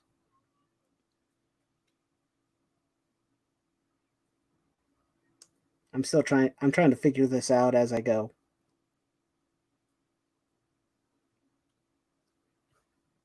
Da da da da da da da da. I mean, we've got an arm, a head, a body, and soon we'll have a leg. So Quirks is still alive. That's good. Yeah. We were worried there for a moment. I just got a tweet from this guy that I'm streaming with tomorrow night that he goes, "Don't miss our live stream tomorrow night, blah blah blah blah, with comic expert." And yes, me. I don't know if I'd go that far, but I'll take it. Sure, why not? Go with it. Well, I just told him to at me, because hopefully a couple people that in our group will see that and tune in, because I'd like to see he's got 6,700 subscribers, but it's weird. There's different comic book YouTube sects. Yeah, and nobody knows who this guy is, but he's a really, really nice guy and very knowledgeable. It's this channel's called Geekery with Dante D, and I don't know how I found him, but he does like top 20 comics from the 50s, and hell, he's I think he's your age. I think he's around my age. Yeah, but I mean, 35. Is that in the ballpark? Yep. Yeah, and I mean, I couldn't believe that a guy that young, knew that much about stuff that way predates him. Yeah. Somebody else that I got to know through comments on YouTube videos. That's how I met all you guys. Think about it. Yeah, but I mean, I may not know every issue and whatnot, but considering my knowledge of older things, and I think that's just because my parents. It took me a long time to reach the modern age, I guess you could say.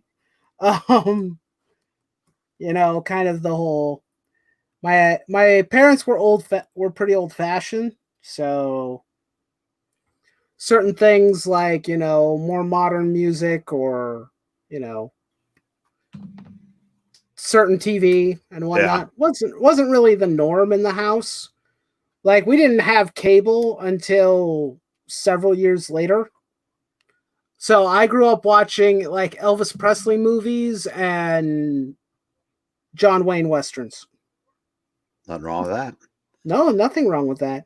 But for like a lot of kids, they'd be like, "Wait, what? You grew up watching that stuff?" I'm like, "Yeah." And I loved every moment of it. You got a problem with that? But yeah, that was my subtle way of saying if you have a few minutes tomorrow night at 8, if I knew how to what's that do a link to his channel, I would, but I'm not that smart. But streaming at 8:00 tomorrow. It'll take about an hour. He likes his streams to be about an hour, but trying to get him on. He did his first stream last. We did his first stream last Friday and got about 5 or 6 people in there, but it takes time to build, as we all know. Yep, it can take a few months, weeks, sometimes even years, depending on what you're doing. You can have a decent sub count, but getting people to tune in live seems to be a different animal a lot. Yeah, also YouTube's algorithm doesn't seem to much like that very much. Like, when you alternate between those two things, it tends to hate it for some reason. I don't really know why, but that's how their algorithm works, basically. It's like, "Oh, you want to live stream and make videos? Well, we're not going to promote your stuff then. If that's what you're going to do, we're going to be the stilted girlfriend and not cooperate with you at all." It's like, but we want to do both. Can we do both? Why can we not be promoted at the same time? The algorithm says no. I'm like, well, screw your algorithm. Fix it. Yeah, it's funny. It's funny to say, like in his case, like I said, he has 6,700 subs, and he's on for an hour, and the notifications come up like a video, but out of those 6,700 subs, only like 5 or 6 people showed up. And I guess there are people that are more fans of the videos versus live streams, but some people just aren't into it. I mean, I've been live streaming the Gundam game that I've been playing, and like, I'm lucky if I have a few people show up every single day that I do that.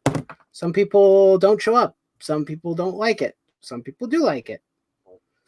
But those few people that do like it, I appreciate very, very much right now. Because I'm having a blast. Yeah. I said I've tuned into a couple of those. I mean, now that we know each other and I'm not there just to make random quips. I figure, well, yeah, I'll leave the kid alone. Let him play his game. Oh, is that how it is, Eric? Is that how it's going to be? I mean, you don't have to stick around. I like with Maranya, I know she gets like motion sick, or it's some sort of condition that she has where she can't stare at, certain types of fast moving Yeah, things. And I'm yeah, like, I what? haven't. That's okay. If you can't, if it's like you're physically incapable or you just don't want to, I am not. My feelings are not hurt by that at all. Because I know not everybody likes Mobile Suit Gundam, so I don't expect there's just so. I everybody. mean, no, it's not that. Not that at all. It's it's. I mean, I like what the ones I've watched. I'm fascinated by that. I've never played games. I never will. Because I said shit. Yeah, That I'm too old to get in to start that. yeah. Still But doesn't mean they can't hang out and have a bit of fun. I said I'll pick my spots. But I mean, I said, it's it was different back in the day when I was just there, just like trolling. Yeah. It's It a little doesn't. bit different now, huh? Yeah, it doesn't have the it doesn't have the same oomph that now that we know each other. Nah, no. I mean, I still troll and mess around with everybody, who still hangs out on the channel. Like, if I watch one of Chris's videos and, I decide, like, hey, I'm going to go watch this, like, what was it? He did a couple of videos where he was playing Yu-Gi-Oh! Of all things. And I snuck in there and I just, trolled him a bit for fun. Because it's like, oh, hey, I remember playing this mobile game. I actually, I've played this before. Maybe me and him could play a game together or something, just for fun. But also, I was just messing with him. Like, I could take you on. I'll beat you. Because I got a call coming in. I'll be right back. Yep.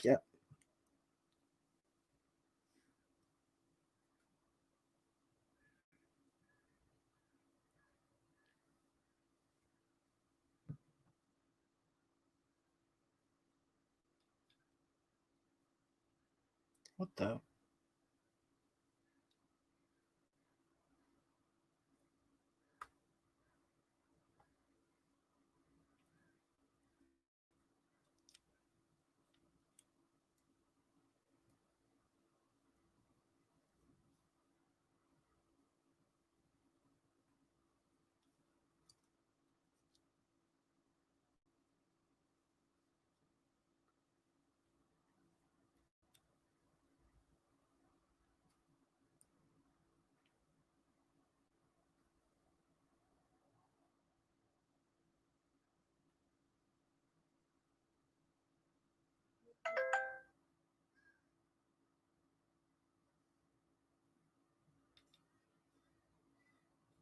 How's that supposed to work?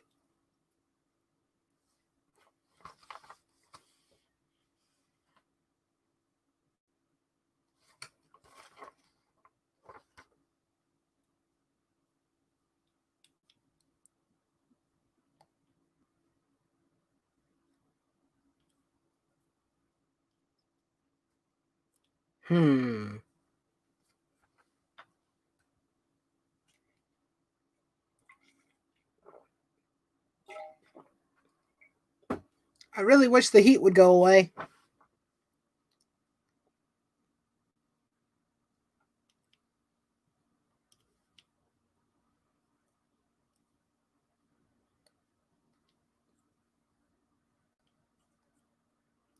Wait, this does not fit right. What is going on here?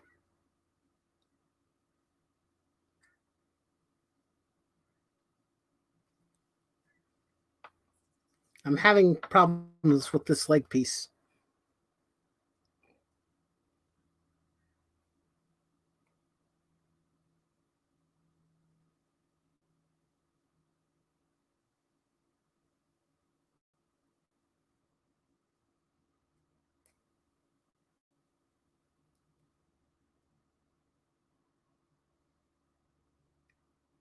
I put them in wrong. That's the problem. I put the things in wrong. Of course.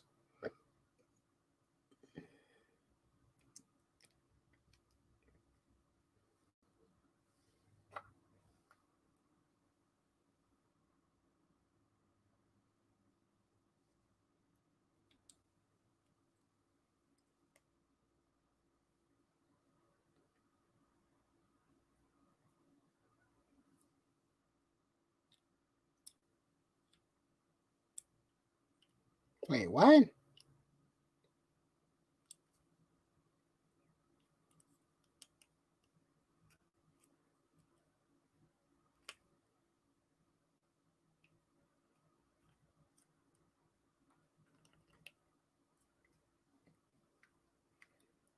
I think I got it.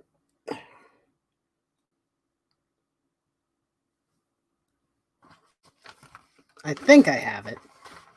We're about to find out if I got it right.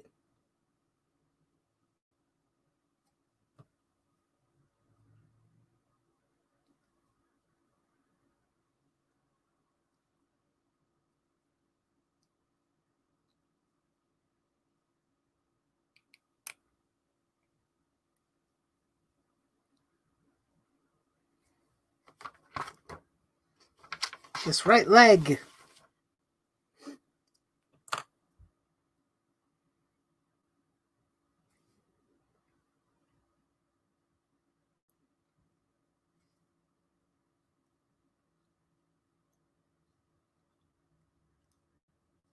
Ah!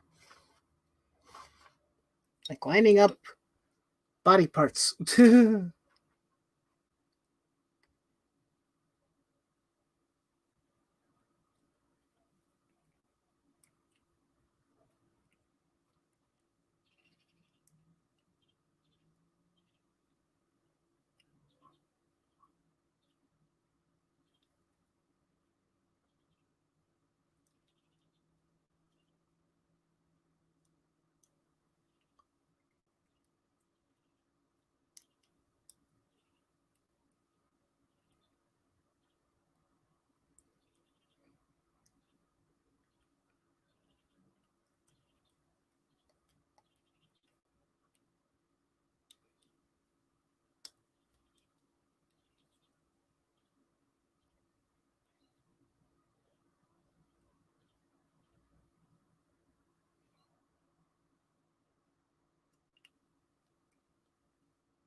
Dag nabbit.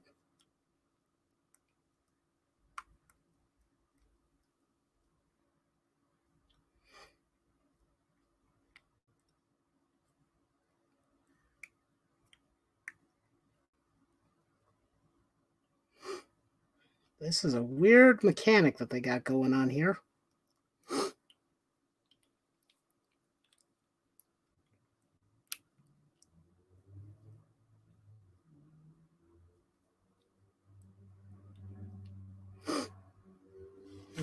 Let me see if it'll...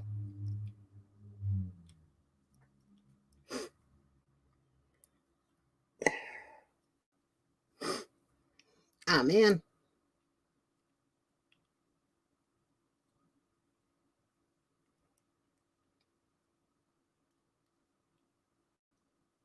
I think I screwed this up royally.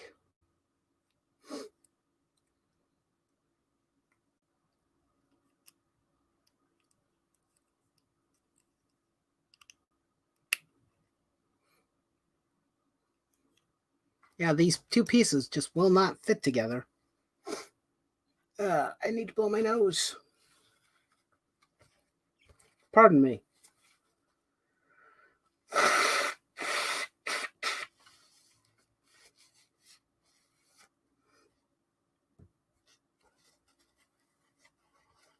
You're a super son too. That's adorable.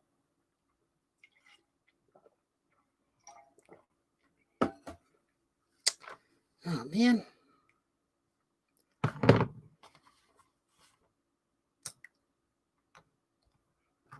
Yeah, for those who are wondering what the problem is, it's that. It's basically the kneecap joint. It does not want to connect properly.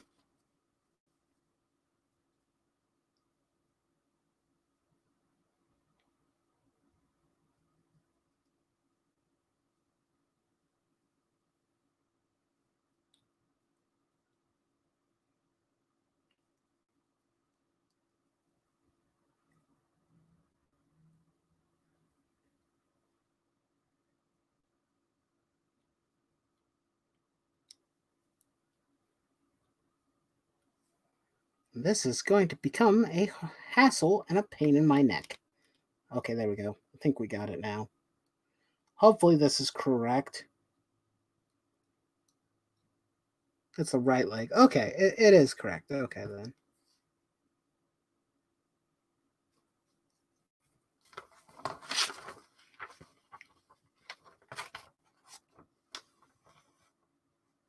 Right leg.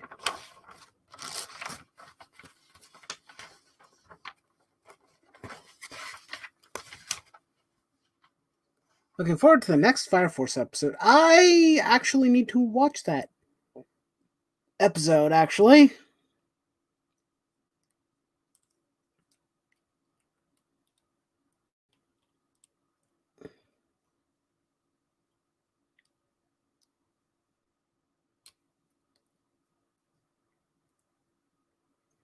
I have not watched the most recent episode of Fire Force.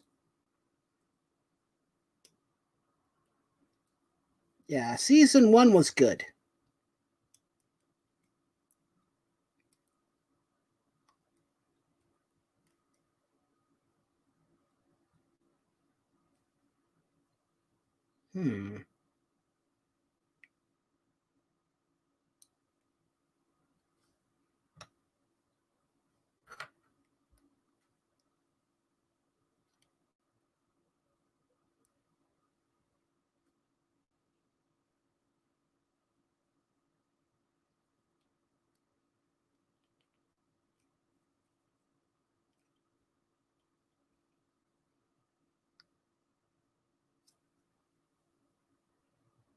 Yes, it was an amazing first season. Okay, so we need runner C. Where's the C runner? Or more specifically, runner C2. And we need number 8.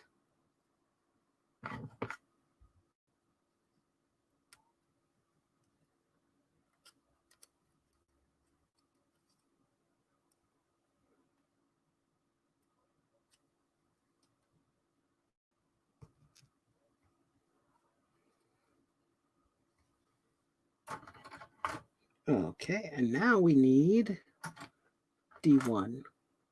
Oh, that's A. Where's D? That's B. Ah! Ah, here we go. D1. D1, 6. Oh boy, this is going to be a tiny piece.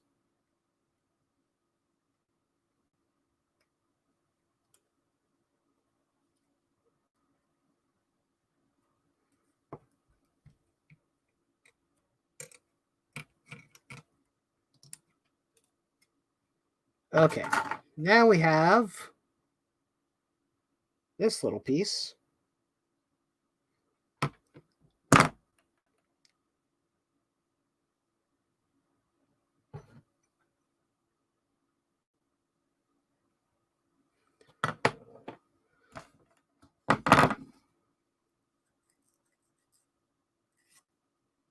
Make sure that it's cut appropriately so that all of the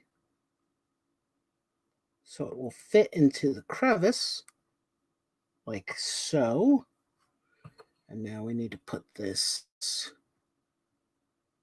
on the kneecap itself.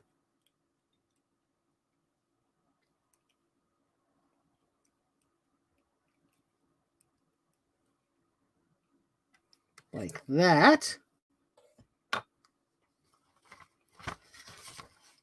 And we also need, we need another part. C2 number 6. Number 6. This will be the cuff of Kuuga's boot.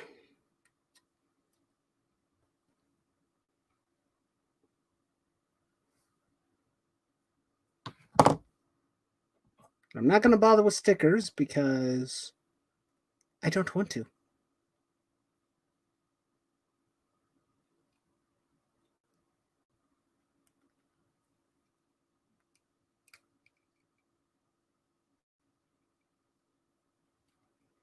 There we go.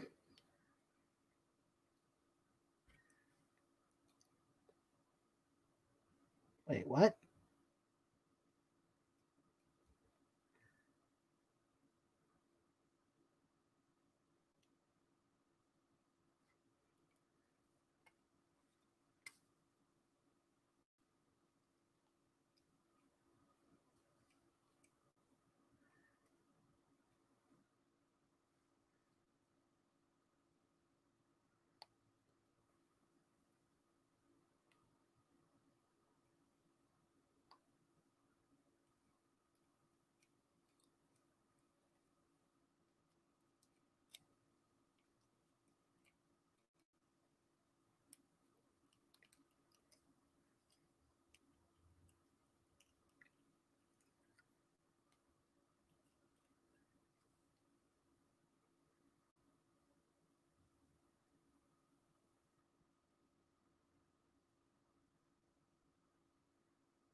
There we go. I think that's correct.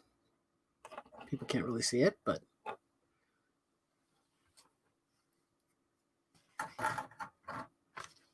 okay, we need runner A again.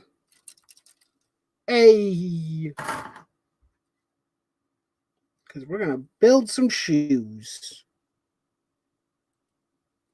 So we need a 19.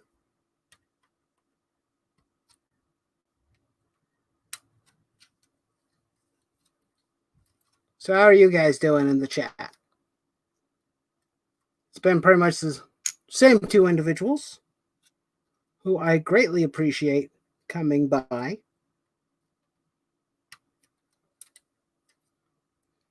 Talking about Fire Force, which is a good show. I highly recommend it.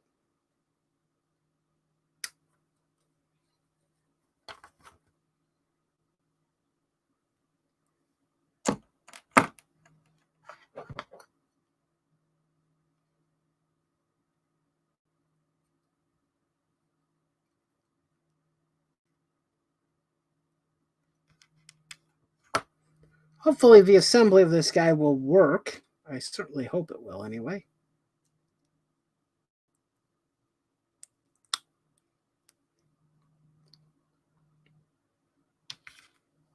Okay, so we need the B runner now. You need B1.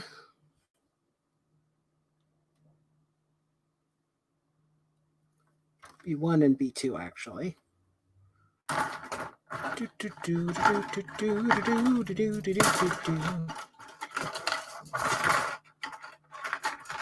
My workstation is already a mess. Okay, so B1.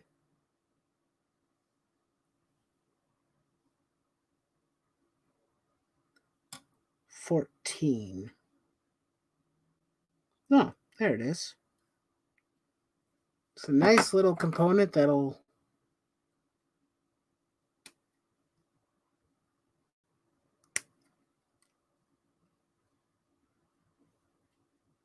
good. Rebirth, if you don't mind me asking, I didn't really look into what was wrong with your puppy, but what's wrong with it? If you don't mind me asking.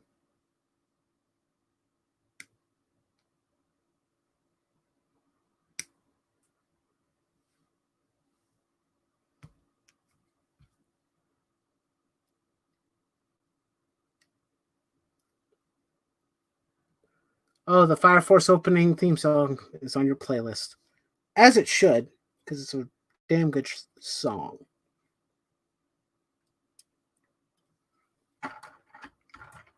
Oh, she might have parvo. Oh, that's not good.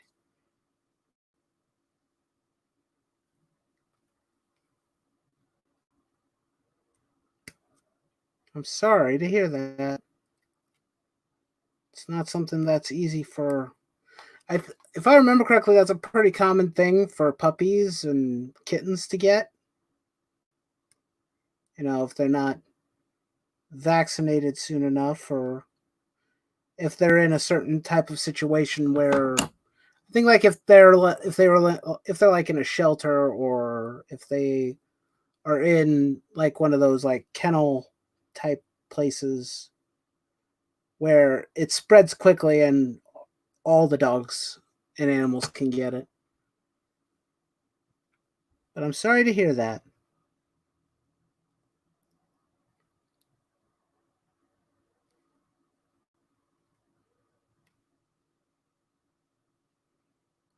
Well, I hope that the situation can be solved. That's for sure. Oh, yes, that's very nice. Okay. And now can put the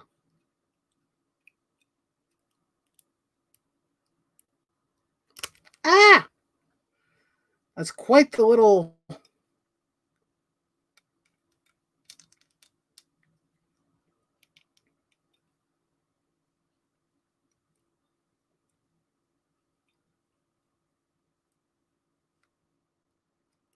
something about this leg does not feel right to me. But there it is. It's done. Sort of. Wait, left leg? Where's his right arm? Or his left arm, I should say. Oh, I skipped an entire step. That would explain a lot.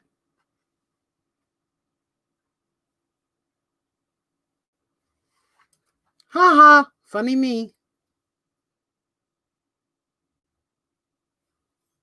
Okay, let's start work on the left arm then. We're well over the halfway point for the build. That's good.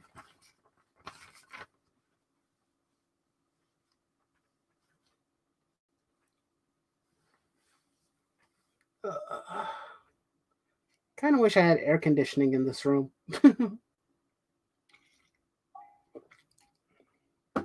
But then again, those types of things would be very, very loud.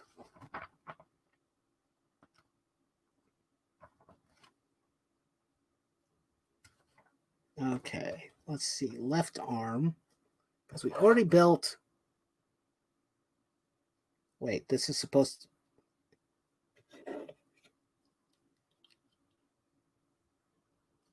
Okay, yeah, that is the right arm.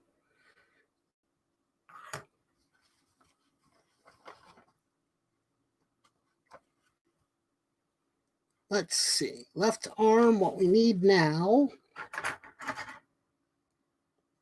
So let me ask people in chat if they know what Kamen Rider is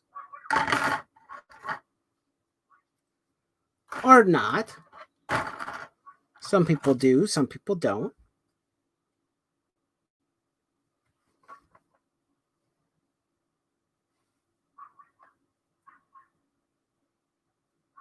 Okay, there's that part.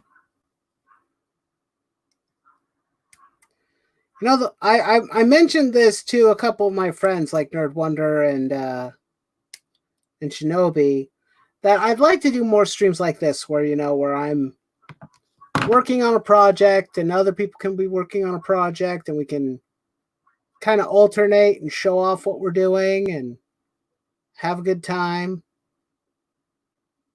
I still think that that would be something fun to do. It's just a matter of finding the right time for everybody so that they would be available for something like that. That's the tricky part. Ugh.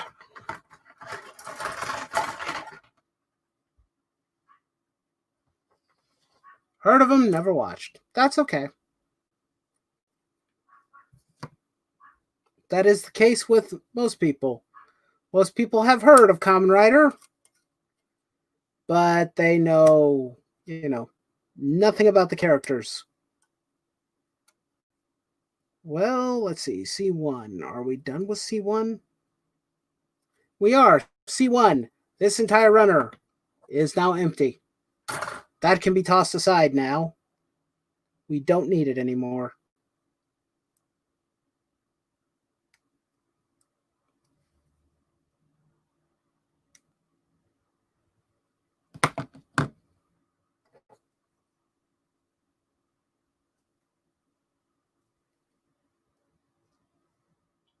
Yeah, my knowledge of Kamen Rider isn't nearly as extensive as other people's either, to be honest with you. I just know of Kamen Rider, and I've watched some of the shows, and at least parts of the shows. I have not been able to watch a full series all the way through, which kind of sucks, if I'm being honest. Because I would love to watch Kuuga all the way through, because I really like this design for the rider.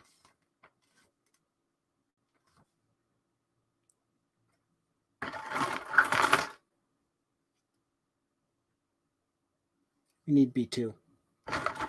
We don't need B1, we need B2. B2. Okay. Let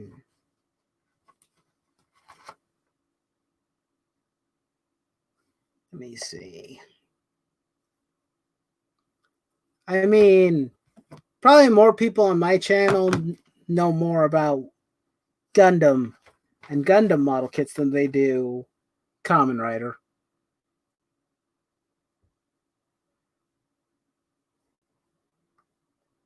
B2 4. There it is. I was looking for you.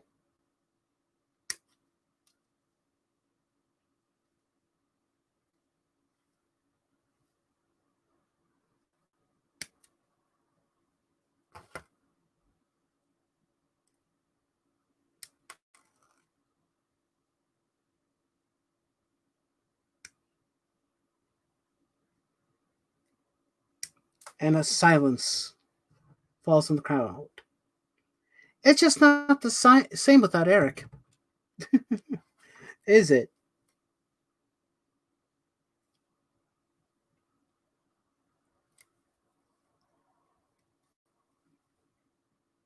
This is why I offered for people to come and chat with me.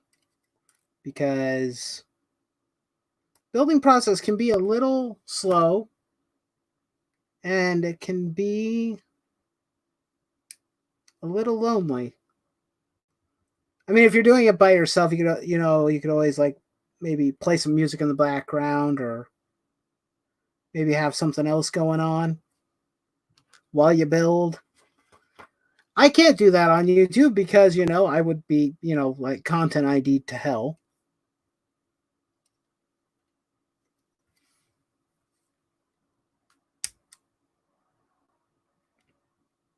So I have to make my own entertainment.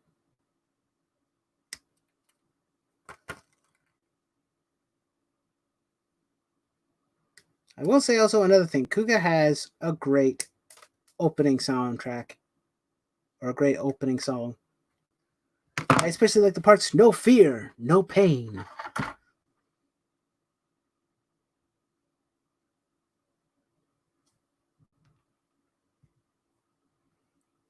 No fear, No pain.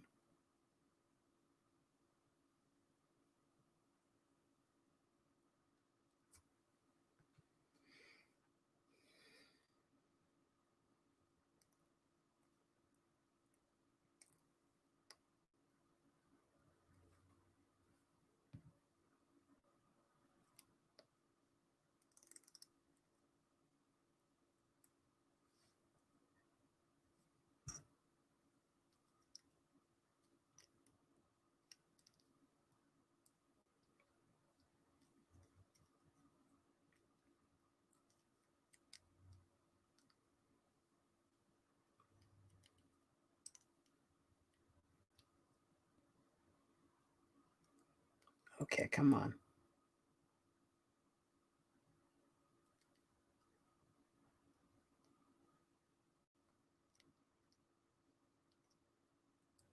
That's not a good fit connection.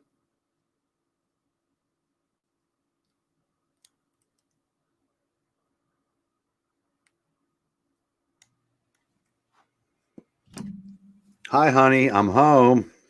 I missed you too. It was lonely without you. Because I'm just here by myself, talking to myself. Yeah, sorry about that. Nah, it's okay. My buddy called and I said our orders in, and he had to gush over them, and we had to go over the new nanny state that is Kentucky. Oh, That no. apparently starting at 5 o'clock tomorrow, if you are not wearing a mask even in the shower, you will be shot and killed. Seems a bit excessive.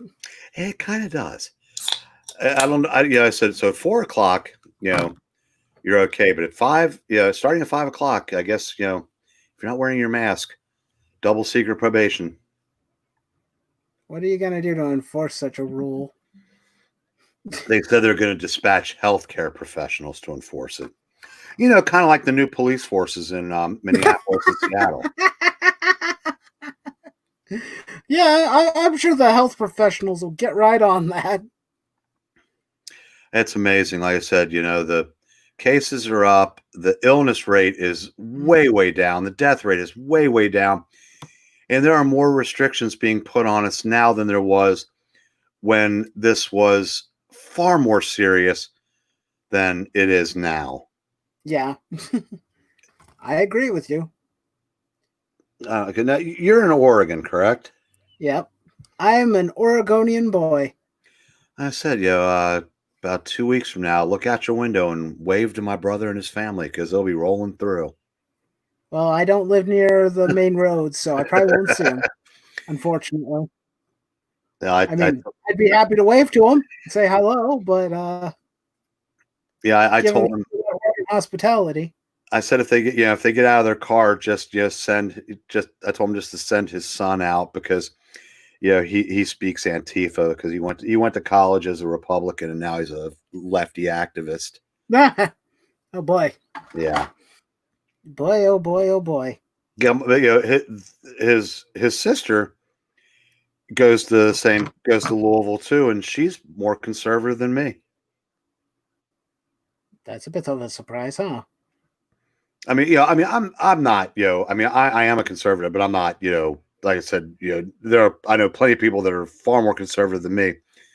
But I think it's interesting that the college girl has remained a conservative, and the boy has gone far left.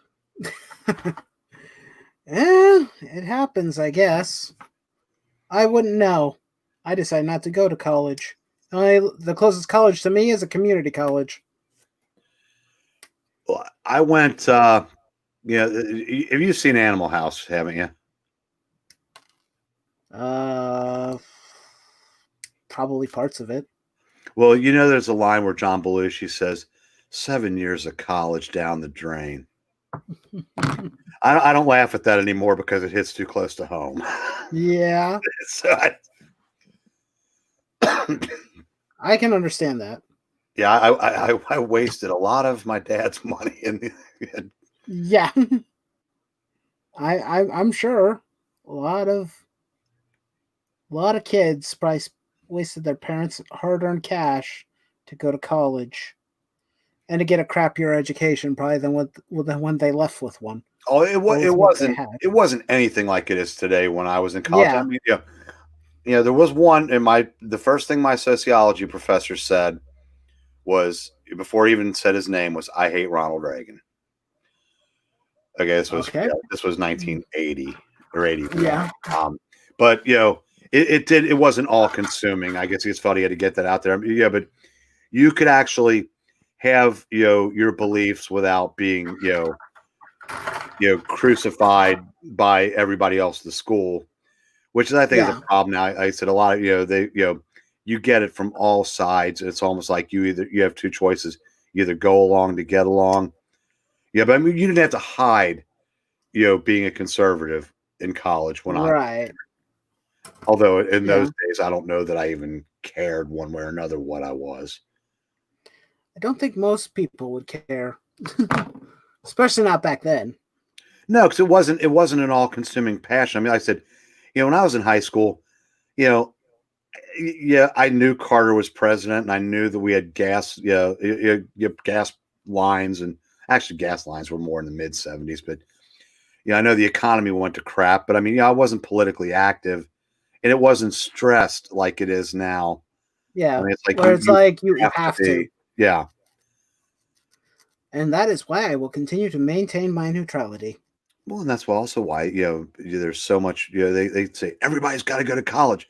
Well, yeah, if everybody goes to college, they can, indoctrinate more people. But then what happens when everybody, has the right politics, but no one can fix a toilet? Yeah. You're right there. We need those lower class working stiffs too, just as much as we need the social majors. Well, I remember. Actually, we need less of them and more, actual workforce. Yeah, about a year ago in the store, there was two guys and a friend of mine who, finished college, and he was he did something in finance for one of the hotels downtown, so he was doing fine. But we were talking about all the people that went to college, got their gender studies degrees, and were baristas at Starbucks. Nothing wrong with that, but I mean, the guy in the back of the store who was spending a ton of money, turns out he was a air conditioner, heating and air guy. His house was paid off. He had money to burn. And, I said, he's never had a, financial worry in his life because he learned to trade. And I said, I would recommend to anybody of college age, don't go, if you don't have a specific thing in mind, don't go to college. Learn how to fix things. Yeah. Learn a skill, learn a trade. That is the best advice anybody can give you. That's what I would have done if I had to do over. Yeah. It's like, learn something that is useful and everybody needs. Mm-hmm. Like my brother, he loves to cook. So he went to culinary school to learn how to cook. Or learn more of how to cook. He already kind of knew how to cook, but he went and decided, hey, I'm gonna go learn some new things and be better at cooking. Learn how to do something that the internet can't take away from you. Or because I said, I mean, I was, I didn't finish college because I got in the hotel business, and I worked, for a family-run hotel that overextended itself, and the bank came in and said you have to cut 1/4 of your salary positions, and I was in that unfortunate 1/4. Right. So then I went to work for my brother had two record stores and became a chain, but then Napster, CD burning, and CD sales plummeted by 90+%. And the vast majority of record stores went out of business. And Phil's still hanging by. He's still hanging on, but it's and it's getting better. But for a couple of years, it was literally hanging by a thread because you can't beat free. Yeah, piracy is a problem that everybody has to contend with. the first recordable CDs were $10 a disc, and they had a tendency to not work. So if you try to copy somebody's CD twice and it failed, it would have been cheaper just to buy the CD. Well, now those same recordable CDs are like 3 cents a piece. Yeah. So, and then but even for people that want hard copies, most people are just keeping MP3 files. So I mean, if vinyl hadn't come back, there wouldn't be a record store open in the country. Yeah. But I get what you're saying on that. Yeah, but learn how to fix something, build something, or cook something. And like I said, technology can't take away the physical labor. Not for a lack of trying. With all the robots. Unless we get to the Star Trek thing where you can just like press a button and your meal comes out of the computer. Exactly. We don't know. It could happen. We gotta be careful, Eric. Who knows? The robots could take over any day now. And when the robot overlords come in, we were on your side the whole time. Exactly. We gotta make sure that we appease our robot overlords. Yeah, you're saying that, and you're going to finish building that kit, and it's going to immediately subjugate you. This isn't a robot. This is a human. Ish. Not a robot, that's for sure. He's not a human. I can guarantee, or he's not a robot. I can guarantee you that much, at least. Human might be a bit of a questionable thing at that junction, considering he now has superpowers. But robot? No. If you want a robot, hold on a sec. I've got some robots for you. You want to talk about robot overlords? Here we go. There we go. There's a robot. There's a ton of robots right underneath me and behind me. There's an entire box here, actually. Like, I got this big, massive one right here that I really wanted. Then, who doesn't like cute anime girls and robots together? These are all kits, by the way, that I will probably be building in the near future. Another robot. This one's pretty cool. It was a cheap one, too. Didn't cost too much. We got a little chibi character.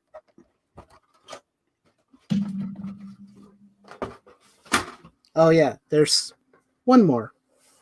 There's one more very large kit that I've had in my backlog for a few years now that I need to build. We got this one. That might take a while. Yeah, the bigger ones will definitely take a few days. Like, the one that we're building now is probably about maybe a 3 or 4 hour build if you just go without stopping. But something like this honking thing, it's going to take a couple days to build. Yeah, you may have to get started on that before you hit the airwaves. Yeah, like disassembling some of the parts and getting ready. Yeah. I wouldn't mind going back to college for psychology. Yeah. Psych us out, please. Figure out what the hell happened around here. Yes, please. Rebirth, thank you for hanging out. It looks yeah. We're gonna have some harsh words to heal him next time we see him. Yeah, he disappeared. How dare you leave? Oh, wait a minute, I gotta leave in a minute. Yeah. And then I will be all alone. So in here beside me. My problems have all gone. Well, if it makes you feel any better, I'm not sure our crowd for educating Jimmy will be much bigger. No, who knows? We do cartwheels if we get 7 people. That's the goal. It's like to just maybe hit about 5.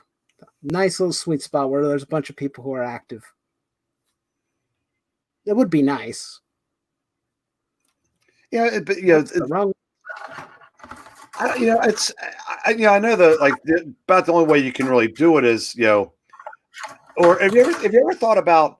I know you do the, you know, starting in 30 minutes, but I've seen some people, they'll promote things that, you know, they'll get it up there, and it, you know, be for something like a day or so away, to, you know, to remind people, you know, to come back the next day or whatever. Because I mean, I've seen, you know, like Christy does that for, you know, her Queen's Council. I've seen other people, you know, like schedule something a day or so out. Wait, what the? Yeah. I think I'm looking at the wrong thing here. There we go. I was looking at the wrong part of the instructions.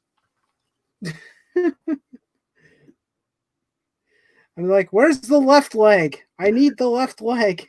Were you looking at the right leg instructions again? Yep, twice in a row. I'm like, wait, that doesn't make any sense. There isn't another one of those parts on the runner. What is wrong with this? What's wrong with this little thing here? That don't make no sense. B2. Oh, there's 20. The most difficult and hardest part is doing this while it is summer and while it is hot in my room. So I am suffering for your entertainment. So do you have a wall unit that you can't run so you can actually be heard? I don't even have a wall unit up here. This house is really old. It doesn't have any form of AC. Oh my God. How do you stand it? Carefully and patiently. It's not easy, especially now that my computer is up here and everything. It is not easy. Like the last couple of streams that I've been doing with like the playing SD Gundam, it gets hot. Really, really hot. I was always a air conditioning sissy, but you know, after I had my stroke, the after effect was that the one side of my body doesn't feel temperature the way it's supposed to. Mm-hmm. Yeah. Like for the first couple months, I could stand outside when it would be 10 degrees. The left half of my body would be freezing. The right half wouldn't even notice. Wow. But since then, I need conditioned air, either heat or, you know, cool, or it just really screws me up. Yeah, I'm kind of in the boat where this house is really old, and I mean, I could probably buy an AC unit. I have a fan back here I could probably turn on, but I'm afraid to turn it on because if I do that, you know, it's probably going to make a goddamn racket. And then who knows if anybody will be able to hear me at that point. But I just grit and bear it, I guess. I mean, it's here in Oregon. It's on the West Coast. It's not super hot. So, you know, it's manageable heat most of the time. But I mean, you know, to me, just like, you know, it's circulation. I mean, yes, we're, you know, it's been 7 years for me. And if I reach into the refrigerator to pull a Coke out, if I use my right hand, I can't tell that it's cold. Right. Yeah. So, I mean, I guess that's never coming back. But I mean, as far as it's like you're sitting somewhere, if there isn't some kind of air circulating, I said, you know, being outside when it's really, really hot is, you know, just, it sucks even worse now than, you know, before that. Cause I said, it just, you know, like I said, one half my body just doesn't really know what's going on anymore. Right. Yeah. I mean, yeah. But yeah, because basically here at this house, it's how would I describe it? During winter, it's freezing cold up here, and during summer, it's sweltering hot. So I'm screwed no matter what season it is. But you except for spring. Spring is, you know, moderate temperature here, so it's comfortable. At least when it's cold, you can put on more layers, get under more covers. When it's Yeah. hot, there's only so much you can take off. Yeah, you're And right that's about that. You don't want to violate TOS. well, just in general. I mean, just sitting at home where no one can see you, there's still because I said there's True. nothing worse than I hate sweating when I'm trying to sleep. That is the worst. Yeah, last couple nights for me have been a nightmare. Or it's been a little rough, that's for sure. I'm like, I'm not having any fun right now. It's like, it's hot. I can't fall asleep like this. I mean, I'm trying to fall asleep, but I'm not having as much luck. I don't fall asleep till about 2 p.m. or 2 a.m., I should say. Not p.m. What am I thinking? 2 a.m. sometimes. I'm like, this is terrible. I don't envy that. I gotta head out. Stream's technically starting in 2 minutes. I appreciate you hanging out, man. Oh, thanks for having me on. I said, Rebirth again. Thanks for sticking with us through this, and I said good luck finishing at least the torso. The torso. Hope you get the legs in the right place.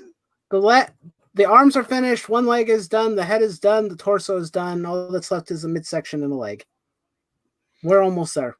All right. Well, good luck with the rest of it. And I said if you get done in time, Comic Quirks is where we'll be for the next probably hour to hour and a half. If you want to come in and troll us, we'll see what happens. All right. Well, take care. Yep. You too. See ya.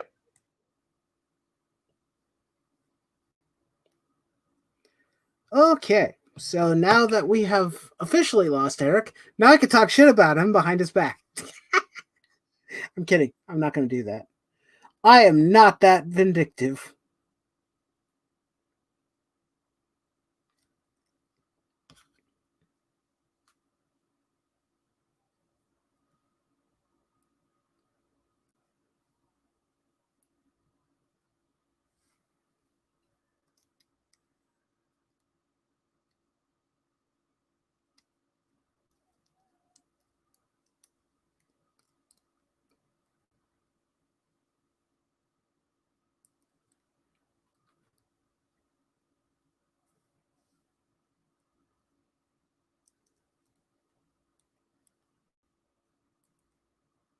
Okay, hopefully that portion of the leg is correct.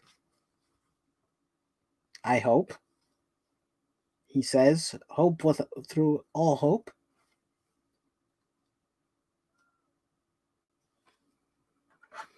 But we're almost done. Okay.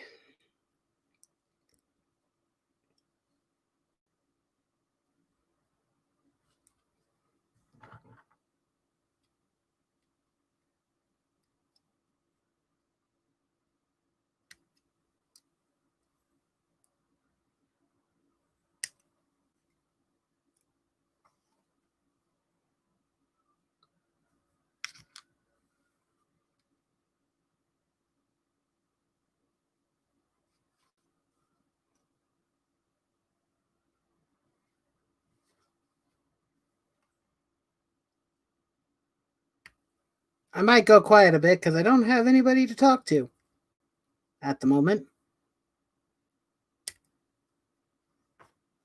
So I apologize for that if we're too quiet here and there.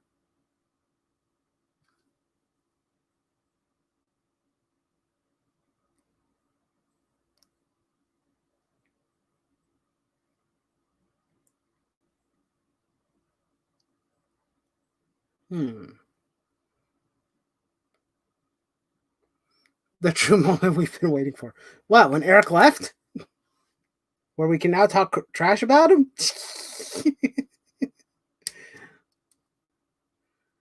We're almost through the build. I was kind of hoping more people would show up, but maybe we'll share the stream out again just to, let people know we're still here. We're still active. And what have you.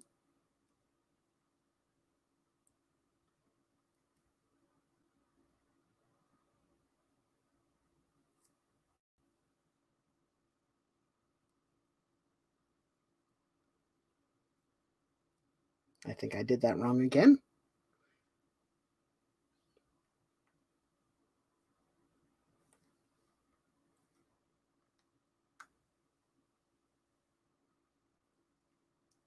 Ah. You know, the one part that stinks about model kit building is that eventually your fingers start getting tired.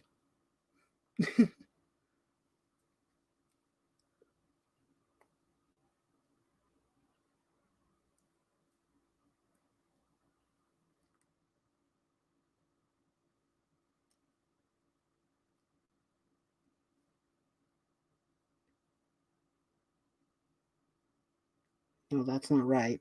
Gosh darn it.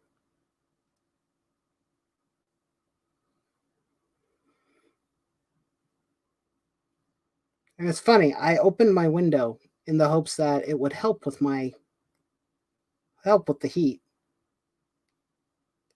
But it's not really doing what I was hoping it would do.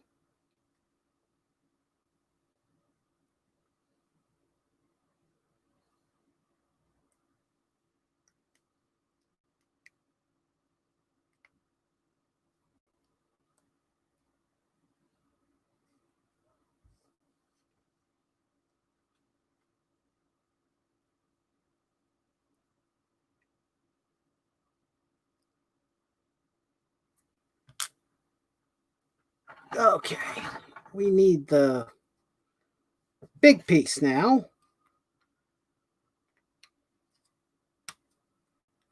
Need his thigh. You got some thick thighs. Damn, boy, it's thick. I mean, seriously.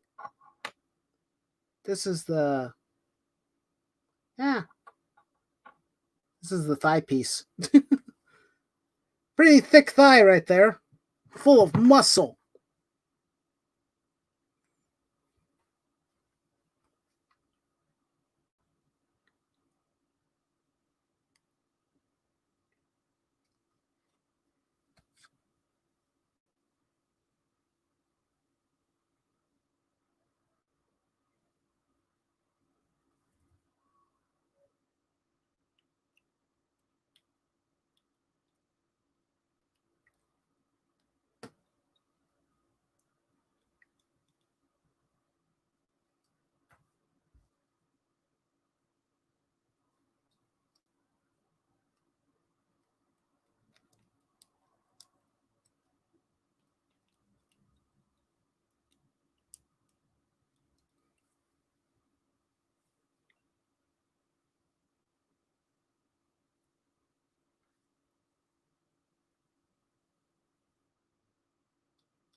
Okay. Whew. I need the gold runner now. Need this beautiful gold runner. Because we're going to be removing a tiny piece. Actually, I guess we can take off the last two pieces, technically.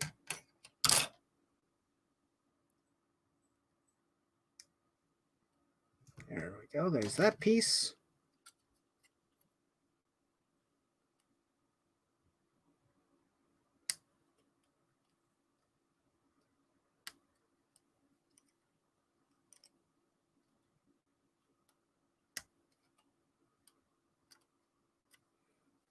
That runner is done.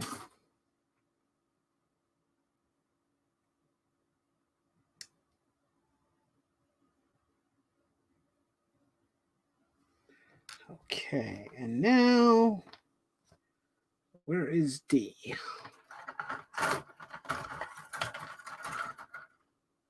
Okay, D1.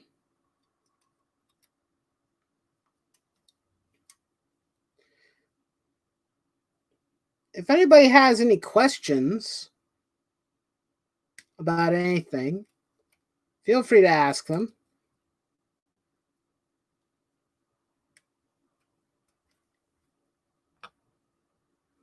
This is an incredibly tiny piece, by the way.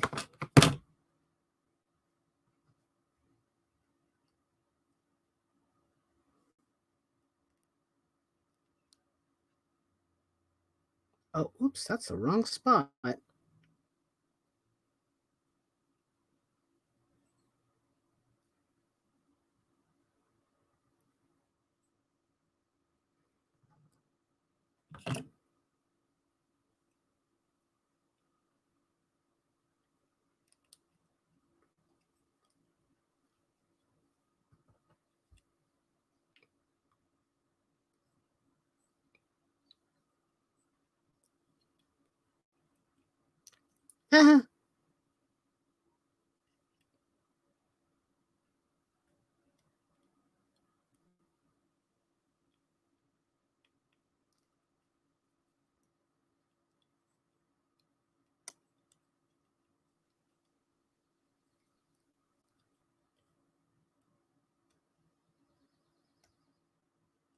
Okay, I think we got that.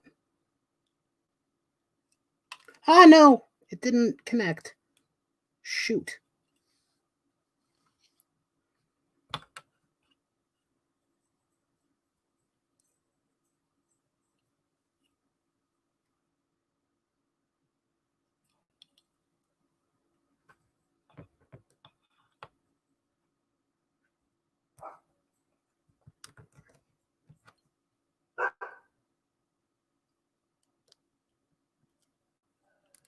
Ah, gosh darn you. Why did the other one went in so easily not that long ago?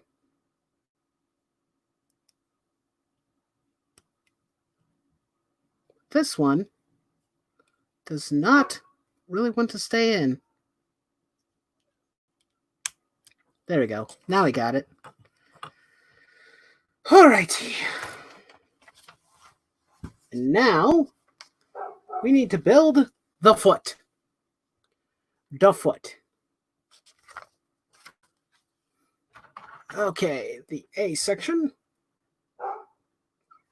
Oh.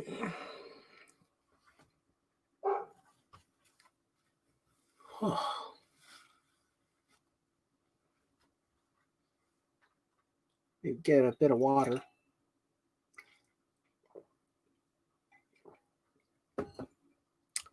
Okay. So how's chat doing? Is everybody doing okay? A20 and A17.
There we go.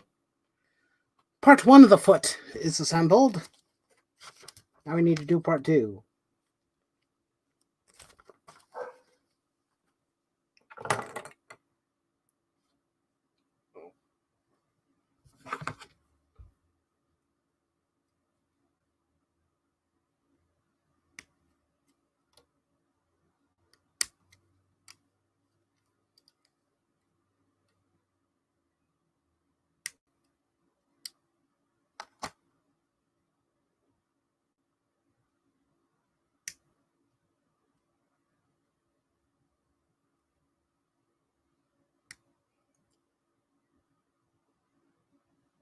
What do you mean, yeah?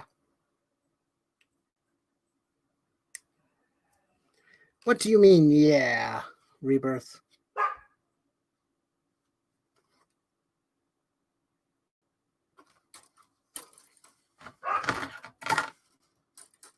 I need B1 now. Das Boot.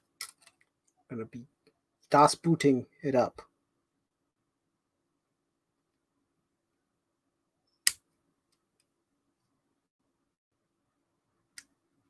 You know, here's a question. Has anyone ever built a model kit before? I'm curious. Doesn't have to be anything super special or anything, but have you ever built a model kit before? I just think that'd be an interesting question to ask and maybe have a conversation about.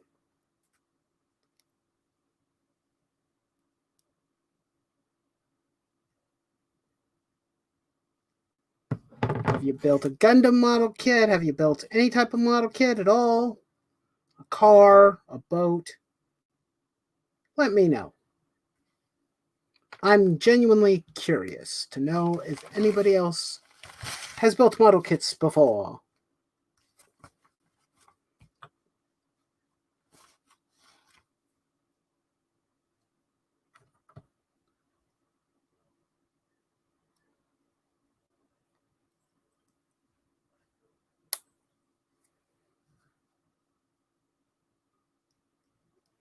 You know, the one thing I noticed about this kit, unlike the other Gundam model kits that I've built,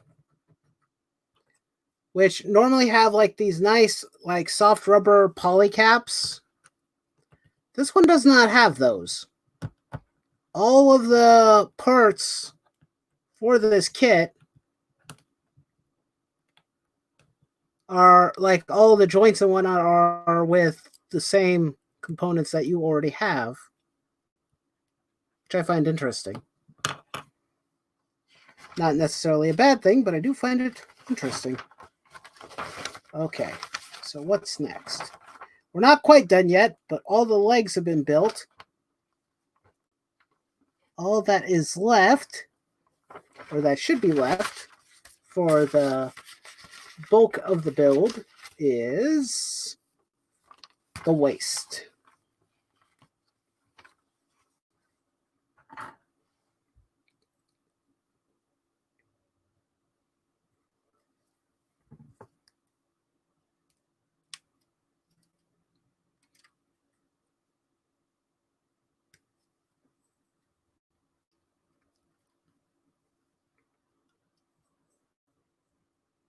I think that's the end for B1 runner. Don't see anything else on it. Throw that to the side. We don't need that.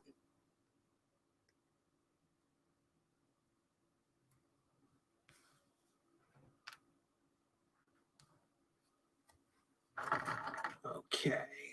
And here's B2. Need a piece off of this thing.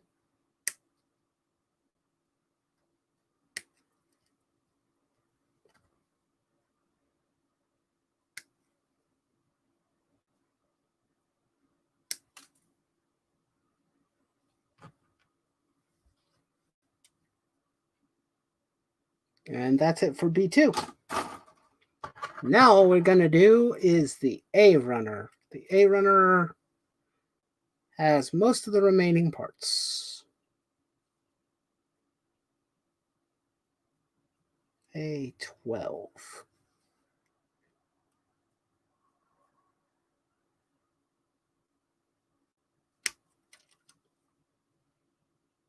I wonder if I should maybe buy a couple more of these Kamen Rider figure builds. This is a pretty fun experience so far.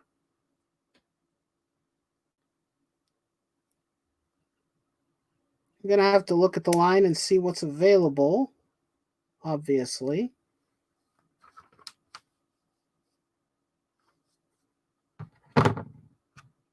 Like what other Kamen Riders I can potentially find.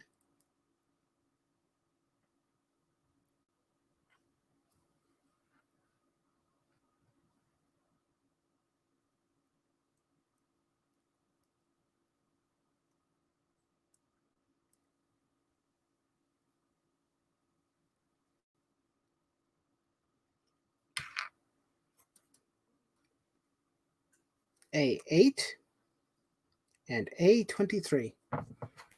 It's the booty. That ass. Right?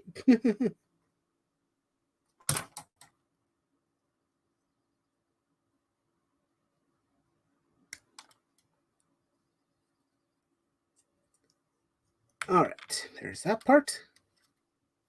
And now we need number 32, or sorry, 23, I should say. I say, dear boy, this heat is absolutely atrocious. It's slowly driving me mad. Yes, quite.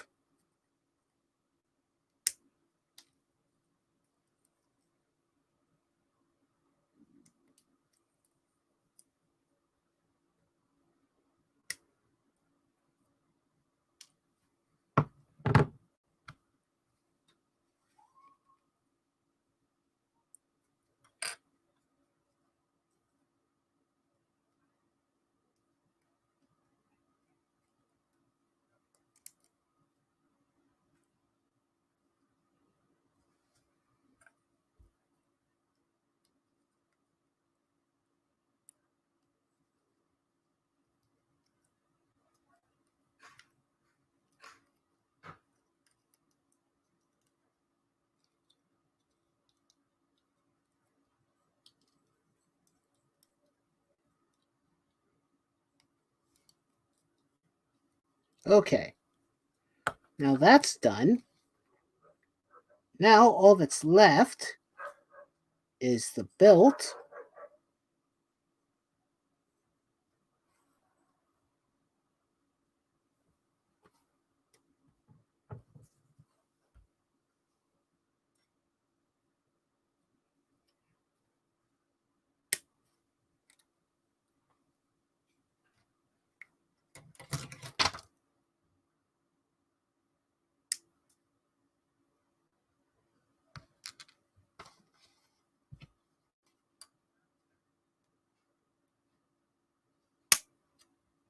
We are so close to finishing, guys.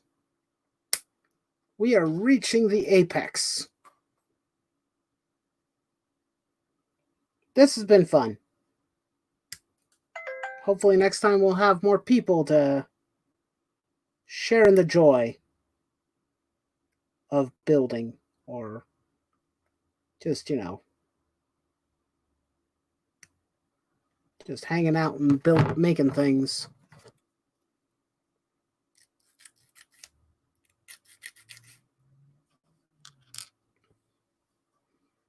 Let's get the last part of the built out too.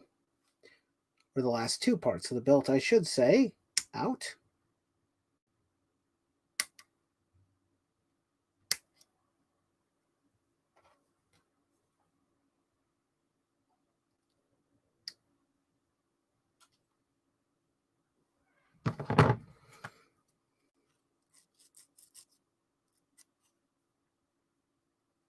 I am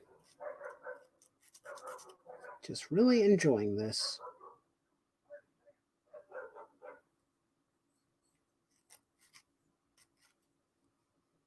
I should at some point do videos sharing these builds and whatnot and my experiences with them. I think that would be fun to do.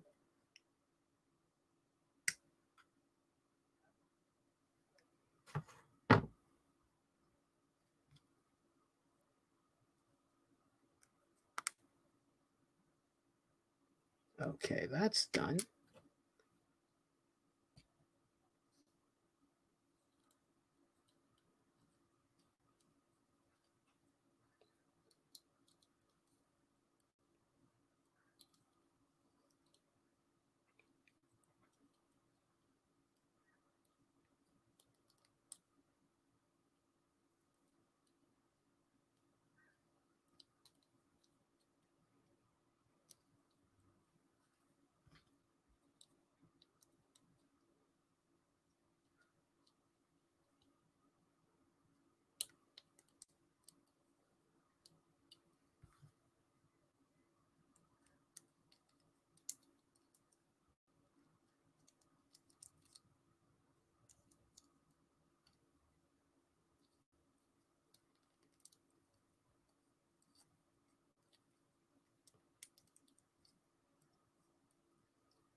Okay.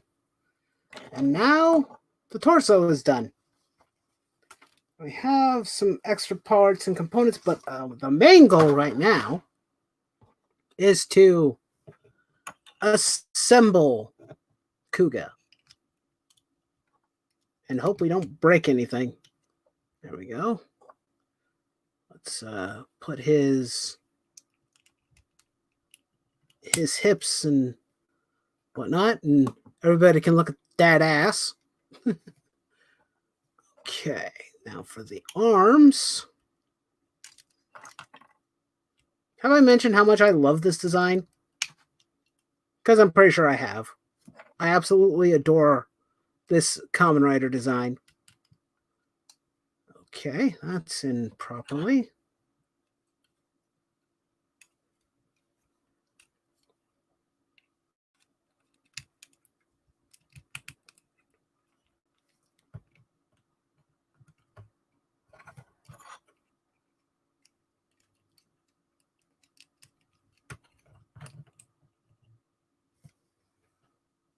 We are now officially finished with Kamen Rider Kuuga.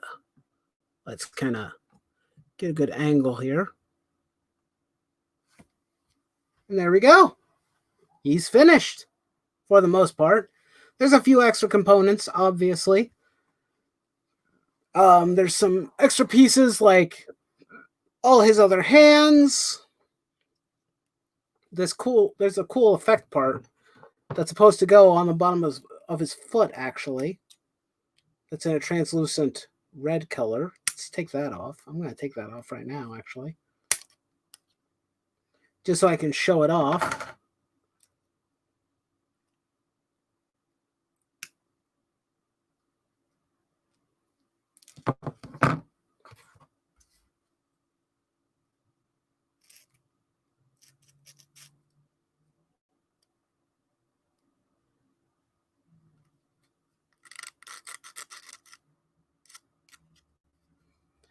But yeah, we have this effect part that's supposed to attach to the bottom of his foot, or a foot. Which foot? I'm not sure. Is it this foot? No, it's the other foot. He leads with the other foot. He leads with his left foot. And then you can see this is for his rider kick. Uh-oh. These knee joints, I do not trust at all. They are a little bit wonky. I don't know what's wrong with them exactly, but yeah, I don't know how I feel about them. I might have them wrong, probably. They could be assembled incorrectly. This is a model kit. This isn't a toy, so you have to be careful with them. You can easily damage or break them if you're not careful. But look at that, guys. We're done. And it took almost 3 hours to build. Not too shabby for just the straight build portion. Now, could be some parts and stuff that could use a little bit of work. There's some sections on him that could use a little bit of red, like with the gold. There's these tiny little emblems that you guys probably cannot see because he is so out of focus. But yeah, there's little tiny nubs, little tiny jewels or emblems that can be that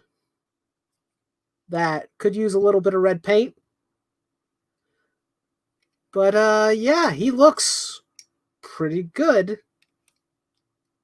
Except for some of the parts just don't seem to fit properly. Like, I don't know. I'm going to have to kind of play around with them a bit.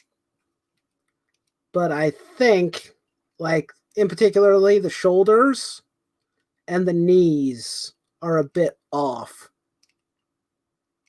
And I don't think all of that construction is on me. I think some of it is because there's just such a loose fitting connection. Man, his shoulder does not want to get back in. He's nothing without the shoulder pad. Yeah, that's a bit finicky. I don't like that. But, yeah, at least he's finished. Nice. Thank you. I think he looks pretty cool, all things considered. Put him on a stand, put him in a cool pose, display him somewhere, either on my desk or on a shelf. But, yeah. But like I said, there are a few parts in the kit that I'm a bit leery of. His knees don't seem to stick in properly. And the shoulder pads are also an issue, it would seem. But overall, not bad. Aesthetically, he looks fantastic. With a little bit of detail painting and whatnot, he'll be even better. You know, coloring the necessary portions of the belt and the little gems on the wrist and the ankles. Maybe touch up the gold paint that has been chipped off due to cutting them off the runner. But overall, not a bad kit. The knee situation could be just me. I may have done something wrong. So I'll have to look into it. But for now, he's finished. This is only my second time building one of these figurized kits. So they are built slightly differently than a Gundam model kit. So for comparison, let's do a size comparison. Maybe that'll be fun.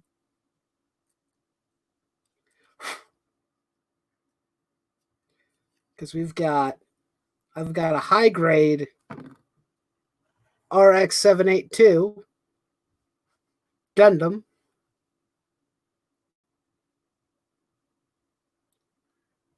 Kuuga is a few heads taller than he is.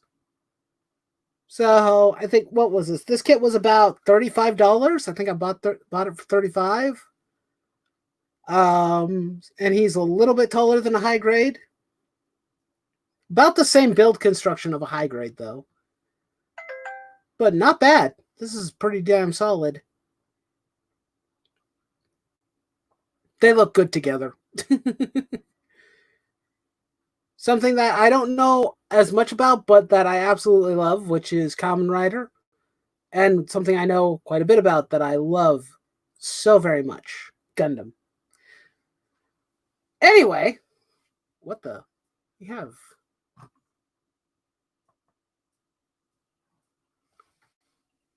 The authenticator was here. I didn't see him. I'm sorry, Dalton. I didn't know you were here. I'm a terrible friend. I didn't know he was here. He didn't mention anything in the comment section, so I didn't notice he was here. I'm sorry, Dalton. He asked like what I was building, and I don't know when he sent those messages. He sent those messages at around 7:30 to 7:40. I am so sorry, Dalton.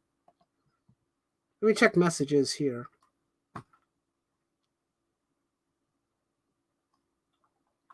No, I didn't say anything in the group chat, so I'm sorry, ma'am.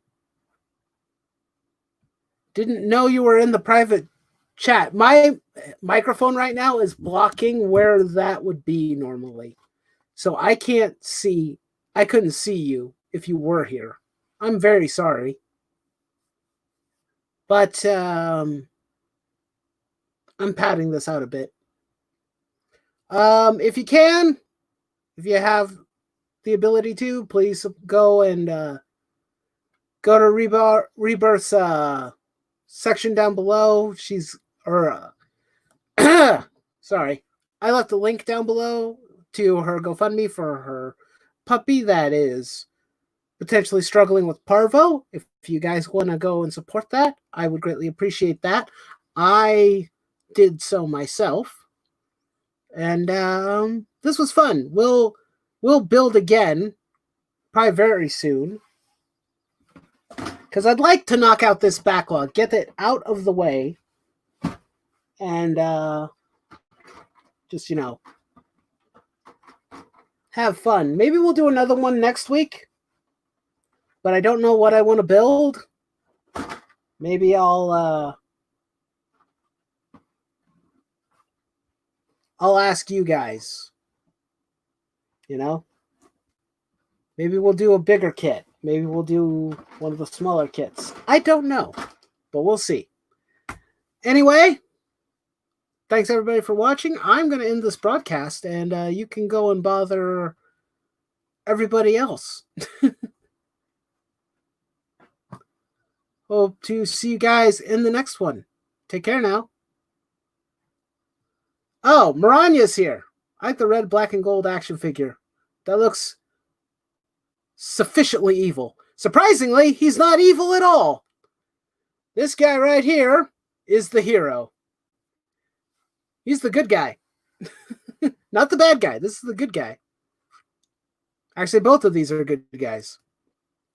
Let's remove Gundam for now. He can go back where he belongs.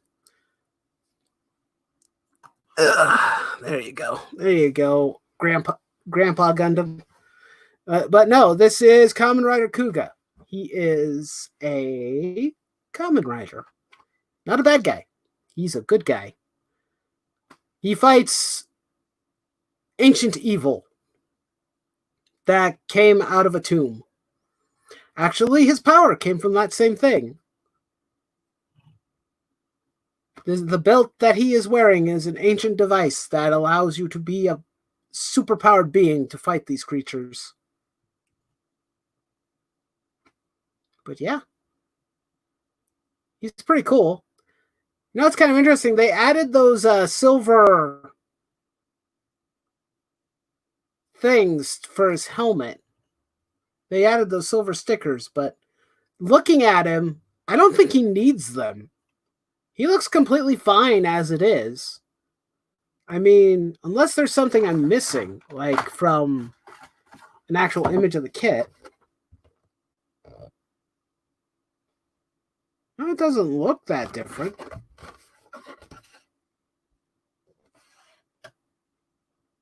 But it really might change the reflection. It doesn't really seem to have affected it, really. The stickers on this kit were so meager and unneeded. That's it. Garbage. Completely useless. Anyway, I will leave you guys with that. I hope to see you guys around next time. Bye-bye.